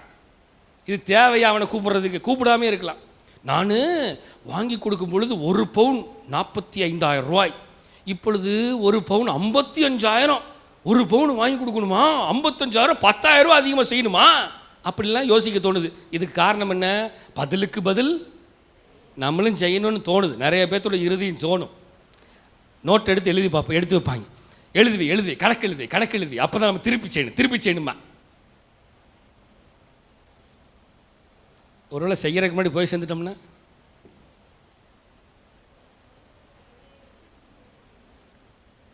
மக்களே, வசனம் சிந்திக்க வைக்கிறதா? சொல்லுங்க, பிராக்டிக்கலாக வசனம் சிந்திக்க வைக்குதா? What we are doing, how we are living. செய்ய வேண்டியது செஞ்சினா உனக்கு சரியான ஆசீர்வாதம் வருப்பா. மாற்றுங்கப்பா, இருங்க. ஓகே, அந்த வசனம் வாங்க. அழைத்து, அது முதல் வசனம் வாங்க. ரைட், வசனம் தெளிவாக போட்டிருக்கு. அன்றியும் அவர் தம்மை விருந்துக்கு அழைத்தவனை நோக்கி, நீ பகல் விருந்தாவது இரவு விருந்தாவது பண்ணும்போது உன் சிநேகிதையாகிலும் உன் சகோதரையாகிலும் உன் பந்து ஜனங்களை ஆகிலும் ஐஸ்வர்யமுள்ள அயலகத்தாரையாகிலும் அழைக்க வேண்டாம். அழைத்தால் அவர்களும் உன்னை அழைப்பார்கள், அப்பொழுது உனக்கு பதிலுக்கு பதில் செய்ததா. இதுதான் மாத்துங்க. சைட், அடுத்த வசனத்துக்கு போங்க. வசனத்தை வாசிக்கலாம், முடிக்க விரும்புகிறேன். எபிரேயர் 13:2, ஹீப்ரூ சாப்டர் 13:2. அந்நியரை உபசரிக்க மறவாதேயுங்கள், சொந்தக்காரனை உபசரிக்க மகளே சொல்லுங்க, சொந்தக்காரனை உபசரிக்க அப்படியே போட்டிருக்கு. என்னங்க மாக்குறீங்க? வசனம் என்ன போட்டிருக்குது? அந்நியரை உபசரிக்க, சொந்தக்காரனை உபசரிக்க மறந்துடாதன்னு போட்டிருக்கா. ஆமாம், அந்நியனை விட்டுருவோம், சொந்தக்காரன் தான் விழுந்து விழுந்து தாங்குவோம். இல்லைன்னா அவன் நம்மளை மதிக்க மாட்டானா. நான் இந்த வீட்டுக்கு வந்தேன், அவர்கள் எனக்கு சரியான மரியாதை தரவில்லை, அதனால் இனிமேல் அவர்கள் கூப்பிட்டார்கள் என்றால் நான் அவர்கள் வீட்டிற்கு வரமாட்டேன். எத்தனை பேர் சொல்கிறான்?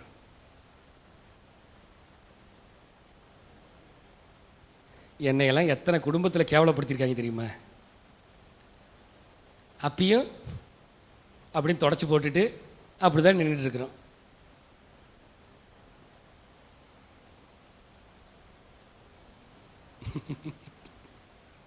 குடும்பத்துக்குள்ளேயே ஏகப்பட்ட பேர் கேவலப்படுத்துகிறான் நம்மளைய. அப்படி இருந்தும் சாதாரணமாக தான் இருக்கும். நீ கேவலப்படுத்துறியா? படுத்திக்கிட்டு போ. உனக்கு தெரிஞ்சதெல்லாம் என்னை கேவலம் தானே படுத்த தெரியும், கேவலப்படுத்து. சந்தோஷமா? நான் என்னை கேவலப்படுத்த தானே நீ சந்தோஷமா இரு.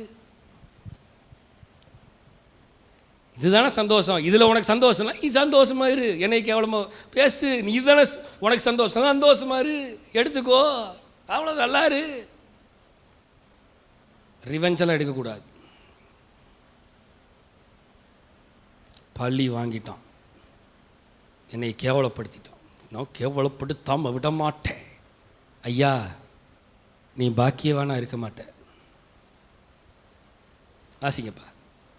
அந்நியரை உபசரிக்க மறவாதிருங்கள், அதனால் சிலர் அறியாமல் தேவதூதர்களையும் உபசரித்துக் கொண்டிருக்கிறார்கள். ஹல்லேலூயா. பா, அந்நியரை உபசரிக்க மறந்துடாத. சிலர் அதனால் யாரை உபசரிக்கிறார்கள்? தேவதூதரையும் உபசரித்தது உண்டு. ஆமா, அப்படியே உட்கார்ந்துட்டு இருக்கான் மம்ரையின் சமபூமியிலே தன் கண்களை ஏறெடுத்து, ஆண்டவரே என் பொண்டாட்டி பின்னாடி உட்காந்துருக்கிறா, நான் இங்கே தனியாக உட்காந்துருக்கிறேன், எங்கேயோ சீமானா இருந்தவனை கொண்டு வந்து இப்படி பரதேசியாக உட்கார வச்சிருக்கல டென்ட்டுக்கு வாசலில். வெயில் போட்டு பகலின் குளிர்ச்சியான வேலையில் வெயில் குளிர் மாற்றி மாற்றி அடிச்சிட்டு இருக்குதப்பா, இங்கே பரதேசியாக உட்காந்துட்டு இருக்கிறேன் எல்லாத்தையும் விட்டுட்டு அப்படின்னு திடீர்னு கண்ணை ஏறெடுத்து பார்த்தா 3 பேர் வராங்க சொங்கின்னு. வேகமாக ஓடி போய், நீங்கள் 3 பேரும் தயவு செய்து என் வீட்டிற்கு வந்து, அவன் செஞ்சதை நல்லா கவனிங்க, நான் கொஞ்சம் அப்பம் சுடட்டும், நீங்கள் சாப்பிட்டு விட்டு அப்பொழுது உங்கள் பிரயாணத்தை தொடருங்க. அப்படிதானே செஞ்சான். யாரு? மனைவியை கூப்பிட்றான், சீக்கிரம் போய் நல்ல அப்பம் சுடு, ரொட்டி சுடு, வேலைக்காரன் கூட நல்ல கொளுத்த கன்று அடுறா, வந்திருக்கவங்களுக்கு செய்யணும்டா, செஞ்சு வாங்க, கைகளை கழுவுங்க, காலுகளை கழுவி வாங்க, அடியான் வீட்டில் உட்காருங்க, சாப்பாடு நல்ல விருந்து பண்ண உடனே அவங்க சொல்கிறாங்க, கர்த்தர் உன்னை ஆசீர்வதிப்பார், நாங்கள் அடுத்த வருஷம் வருவோம், அப்போ உன் கையில் சாரா கையில் ஒரு குழந்தை இருக்கும். மக்களே, சிலர் அறியாமலும் மறந்தும் யாரை உபசரித்தார்கள் அதை தான் சொல்லுது. ஹல்லேலூயா. மாற்றுங்கப்பா, அடுத்த வசனம் மாற்றுங்க. யாக்கோபு 1:27. யாக்கோபு 1:27. திக்கற்ற பிள்ளைகளும் விதவைகளும் படுகிற உபத்திரவத்திலே அவர்களை விசாரிக்கிறதும் உலகத்தால் கரைப்படாதபடிக்கு தன்னை காத்துக்கொள்கிறதுமே பிதாவாகிய தேவனுக்கு முன்பாக மாசில்லாத சுத்தமான பக்தியாயிருக்கும். வாட் இஸ் பக்தி? எது பக்தி? எது பக்தி?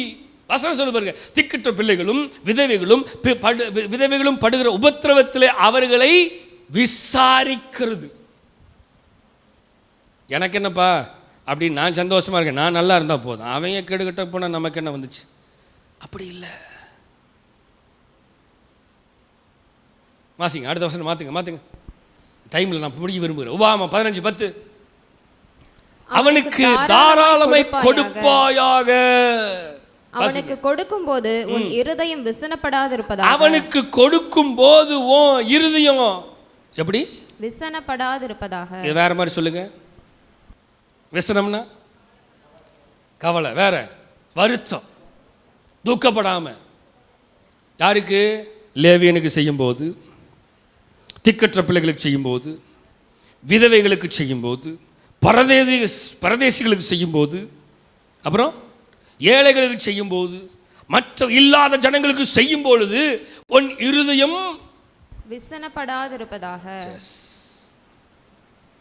மக்களே, வசனம் புரியுதா? வாசிங்க. அதி நிமித்தமாக உன் தேவனாய கர்த்தர் உன்னுடைய எல்லா கிரியைகளிலும் நீ கையிட்டு செய்யும் எல்லா காரியங்களிலும் உன்னை ஆசீர்வதிப்பார். அந்த கிரியை, அந்த ஒர்க்ஸ், அந்த வண்டர்ஸ், நான் செய்கிற கிரியைகளை பார்த்து கர்த்தரை ஆசீர்வதிப்பார். மக்களை நல்லா தெரிஞ்சுக்கோ. அதுதான் செய்ய வேண்டியதை கர்த்தருக்கு முன்பாக எப்படி செய்யணுமோ அப்படி செஞ்சா சரியான ஆசீர்வாதம் வந்துடும். மாத்துக்கப்பா. சங்கீதம் 41:1, சிறுமைப்பட்டவன் மேல் சிந்தையுள்ளவன் பாக்கியவான். ஆசீர்வாதமா இருக்கிறவன் மேல சிந்தையுள்ளவன் பாக்கியவன் போட்டிருக்கா? இல்ல. சிறுமையா இருக்கவன் மேலே சிந்தையா இருங்க மக்களே. மாத்துக்கப்பா ஸ்லைட.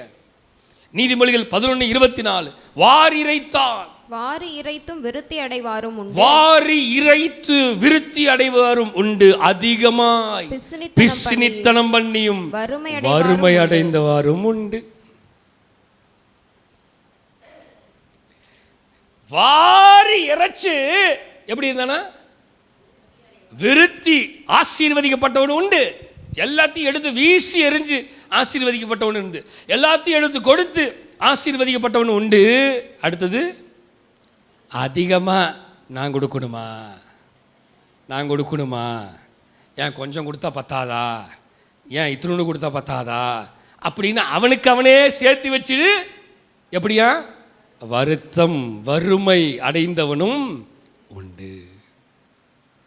எல்லாமே வசனம் பைபிளில் தான் இருக்குது. நம்ம படித்தோம்னா நமக்கு புரியும். மாற்றுங்கப்பா. நீதிமொழிகள் 19:17 சொல்லுகிறது, ஏழைக்கு இறங்குகிறவன் கர்த்தருக்கு கடன் கொடுக்கிறான், அவன் கொடுத்ததை அவர் திரும்ப கொடுப்பார். சரி, நான் எங்கேயாவது ஆண்டவருக்கு கடன் கொடுக்க முடியுமா? சொல்லுங்க. நான் எங்கேயாவது ஆண்டவருக்கு கடன் கொடுக்க முடியுமா? கொடுக்க முடியாது. அப்புறம் வசனம் சொல்லுது, ஏழைக்கு இறங்குறவன் கர்த்தருக்கே கடன் கொடுக்குறானா, அதை வேற அவர் திருப்பி கொடுப்பாராமா? வசனம் புரியுது உங்களுக்கு?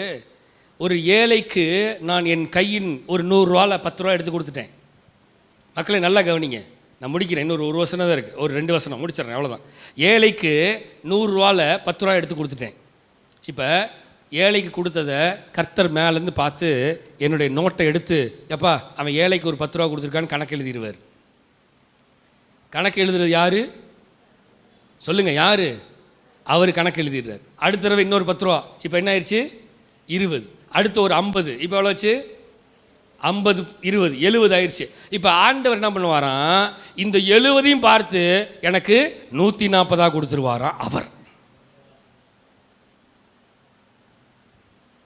எப்படி கொடுப்பார்? அவர் கொடுப்பார், அவ்வளோதான். எப்படி கொடுப்பார்? எதை கொடுப்பாருங்க? கொடுப்பார், அவ்வளோதான். நீ விசுவாசத்தால் தேவனை மகிமை பார்ப்ப. அப்போ நிறைய நேரம் நம்மை நாமே பார்க்கிறோம், நமக்கு நாமே வாழ்ந்து கொண்டு இருக்கிறோம். என்னுடைய இருதயம், என்னுடைய நோக்கமெல்லாம் என் பிள்ளைகளுக்கு சேர்த்து வைக்கணும், என் பிள்ளைகளுக்கு அடுத்தது வைக்கணும், அடுத்து செய்யணும். அவன் நல்லா இருக்கும், அவள் நல்லா இருக்கும், அப்படி தான் நினைக்கிறோம்.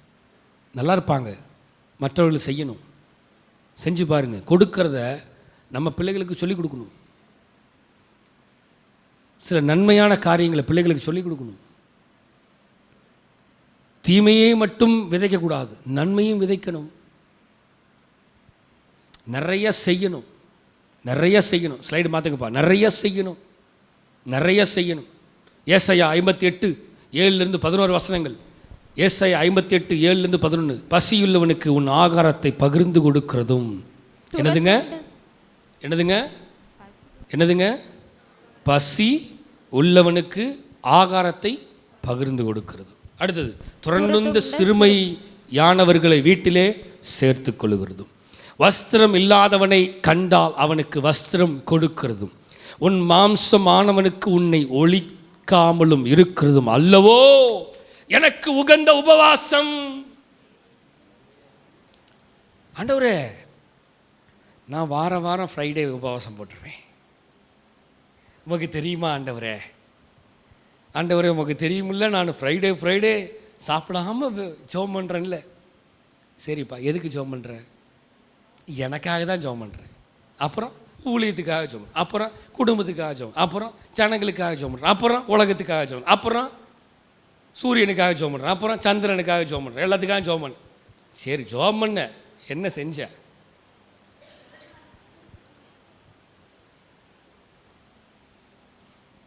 என்ன செஞ்ச? ஆண்டவரே என்ன செஞ்ச? எது சரியான உபவாசம்?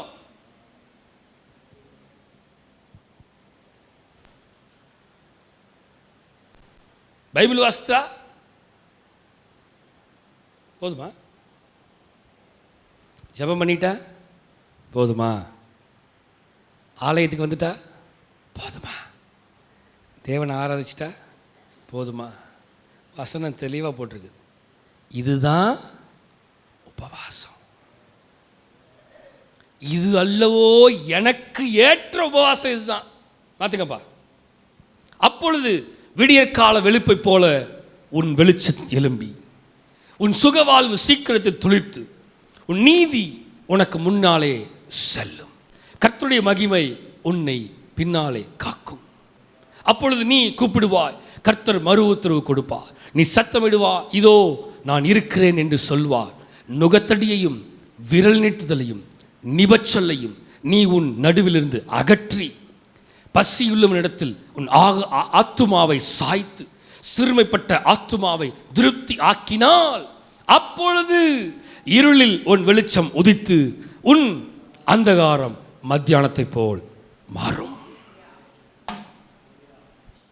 தெளிவா போட்டிருக்க வாசனம். மக்களே, ஜெபம் தேவைதான், வேத வசிப்பு தேவைதான், அபிஷேகம் தேவைதான், ஆராதனை தேவைதான், சபை கூடுதல் தேவைதான். இதெல்லாம் ஒரு பார்ட் மாதிரி, கொடுக்கிறதும் செய்யறதும் ஒரு பார்ட். இது எல்லாம் செஞ்சுட்டேன், அதை செய்யாமல் விட்டுட்டேன், போச்சு. ஆண்டவராக இயேசு கிறிஸ்து வந்து தேவாலயத்தில் உட்காந்து பார்க்குறார், கேட்குறார், காணிக்கை போடுறவனை காணிக்கை பெட்டியே பார்க்குறார், எவ்வளோ காணிக்கை போடுறாங்க பார்க்கலாம்.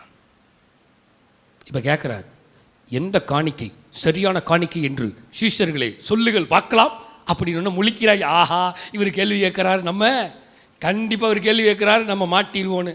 நீயே சொல்லிருங்க ஆண்டவரே. ஒருத்தன் வந்து நிறையா போட்டு போனான் பாரு, அவன் காணிக்கையை நான் ஏற்றுக்கொள்ள மாட்டேன். இந்த சின்னதாக போட்டுச்சு போச்சு பாரு இந்த அம்மா விதவை, அந்த காணிக்கையை அங்கீகரிப்பேன்.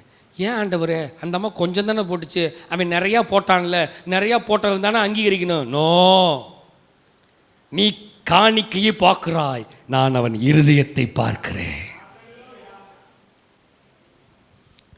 அவன் சொல்றான், ஆண்டவரே 3 வேளை தவறாமல் ஜெபிக்கிறேப்பா, ஆலயத்துக்கு காணிக்கை கொடுக்குறேன், தசமபாகலாம் கரெக்டாக தானே கொடுக்குறேன், அப்புறம் என்ன என்கிட்ட குறைய கண்டுபிடிச்சிங்க அப்படின்னு சொல்லி அவன் கேட்குறான். அப்போ அவர் சொல்கிறாரு, நீ செய்ய வேண்டியதை நீ செய்யலை. Many people's mind, many people's thought என்ன தெரியுமா? நான் தான் சர்ச்சுக்கு ரெகுலராக வந்துடுறேன்ல, நான் தான் சர்ச்சுக்கு கொடுக்க வேண்டியதெல்லாம் கொடுத்துட்றேன்ல, கேட்குறதெல்லாம் கொடுத்துட்றேன்ல. ஒருத்தர் என்கிட்ட சொன்னார், பாஸ்டர் நான் என் சர்ச்சுக்கு போவேனா, வருஷத்துக்கு முன்னாடி ஜனவரியில் போய் சந்தா எவ்வளவு, மொத்த சந்தாவை நான் கட்டுறேன் 12 மாதத்துக்கு, இந்தாங்க என் வேலை முடிஞ்சிச்சு பாஸ்டர் அப்படின்னாரு. நான் அப்படியே அந்த மனுஷனே பார்த்தேன், என்னவா 12 மாதத்துக்கும் சந்தா எழுதி ரிசிப்ட் வாங்கிட்டு வந்துட்டாராம், அவர் வேலை முடித்து விட்டது, நான் தான் கொடுத்துட்டேன், அப்புறம் எதுக்கு நான் கொடுக்கணும்? நான் மனசை நினச்சிட்டேன், அடா முட்டா பயலே, இப்படியெல்லாம் இருக்கிறனால தாண்டா இன்னும் மழை பெய்ய மாட்டேங்குது நம்ம ஊரில்.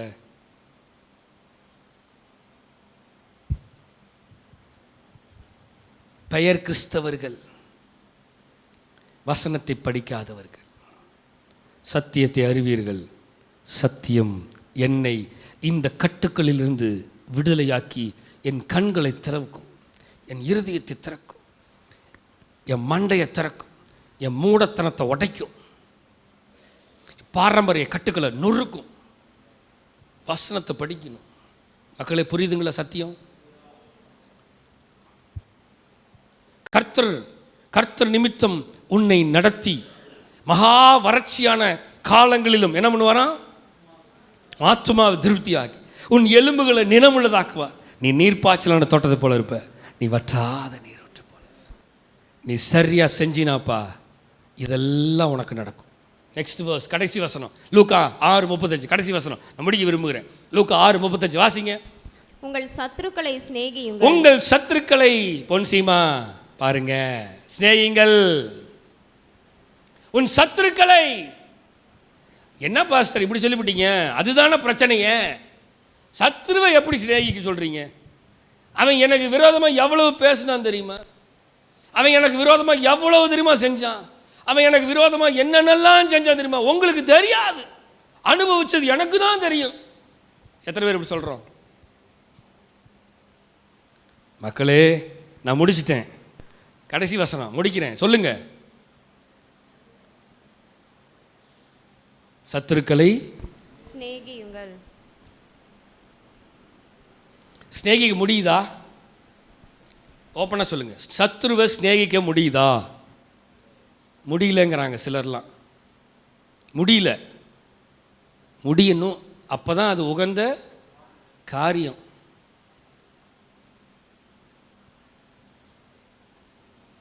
சத்ருவை சிநேகிக்கணும். சில சத்ரு பயங்கரமான சத்ருவாக இருக்கும்.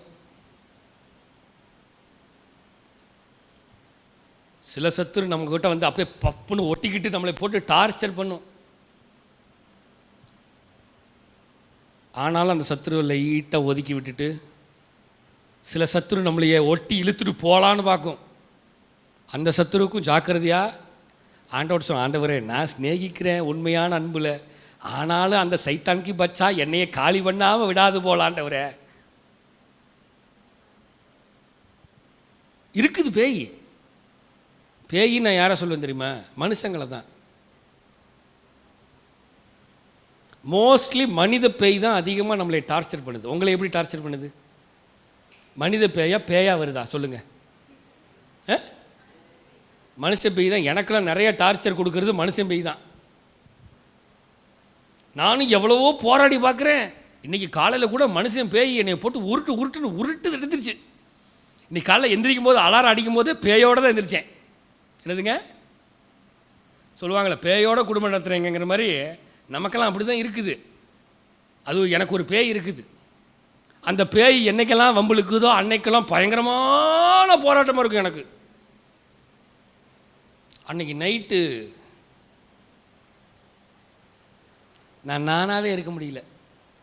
அந்த அளவுக்கு அந்த பேய் என்னை எங்கெல்லாம் கொண்டு போகணும். நம்ம குமாரனா இயேசு கிறிஸ்து வானத்துக்கு போ, பூமிக்கு போ, அங்கே போ, இங்கே போ அப்படிங்கிற மாதிரி என்னை போட்டு இன்றைக்கி காலைல உருட்டுன்னு உருட்டி எடுத்துட்டாங்க.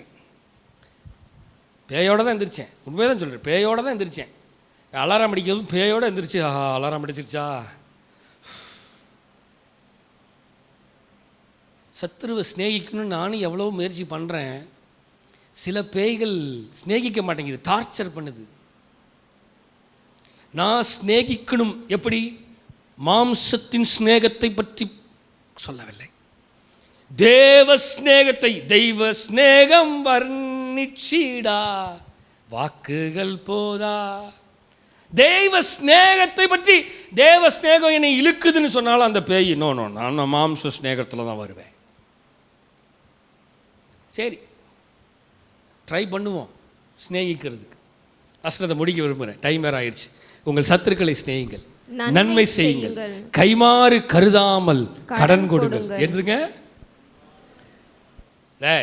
குர்ரா கொடுத்தன்ல 10 ரூபா எடுத்து வைக்கல, கும்மி விடுவேன் கும்மி அப்படின்னு.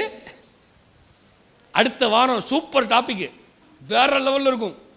ப்ராக்டிக்கல் வேற லெவல், சூப்பர் டாபிக் வச்சுருக்கேன். உண்மையாக சொல்கிறேன். இந்த வசனத்தில் முடிக்கிறேன், கடன் கொடு இதில் முடிக்கிறேன். அடுத்த வாரம் வேற லெவல் டாபிக் வச்சுருக்கேன், சூப்பரான டாபிக். இனி எல்லாம் நிறைய ப்ராக்டிக்கலாக பேச போகிறோம். கர்த்தர் நம்மை நடத்துவாராக. ஆமென். என்னவா? கைமாறு கருதாமல் கடன் கொடுங்கள், அப்பொழுது உங்கள் பலன் மிகுதியாயிருக்கும். உன்னதமானவருக்கு நீங்கள் பிள்ளைகளாய் இருப்பீர்கள். அவர் நன்றி அறியாதவர்களுக்கும் துரோகிகளுக்கும் நன்மை செய்கிறாரே.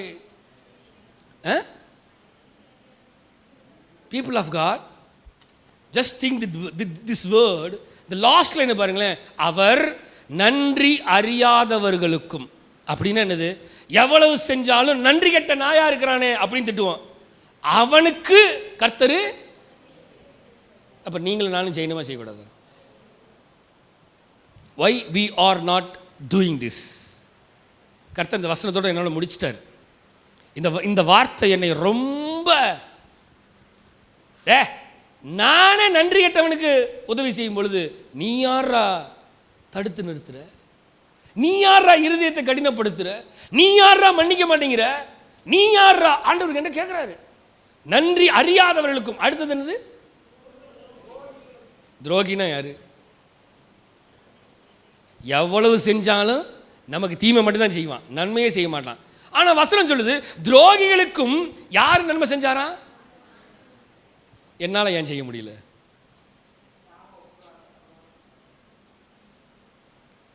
கர்த்தர் இந்த வார்த்தையோட முடிக்கிறார் நம்முடைய இந்த ஆராதனையில். செய்ய வேண்டியதை செய்தார். மக்களே புரிஞ்சுதா? Just think in your heart, in your mind. கொஞ்சம் யோசிங்க மக்களே. அப்படி இருக்கிற இடத்துல கண்களை மூடி அப்படியே எழுந்திருந்து தேவ சமூகத்தில் யோசிங்க.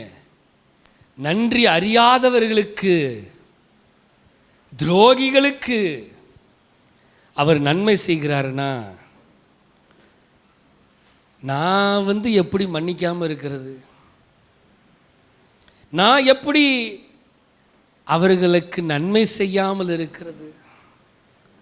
நான் எப்படி விட்டு கொடுக்காமல் இருக்கிறது?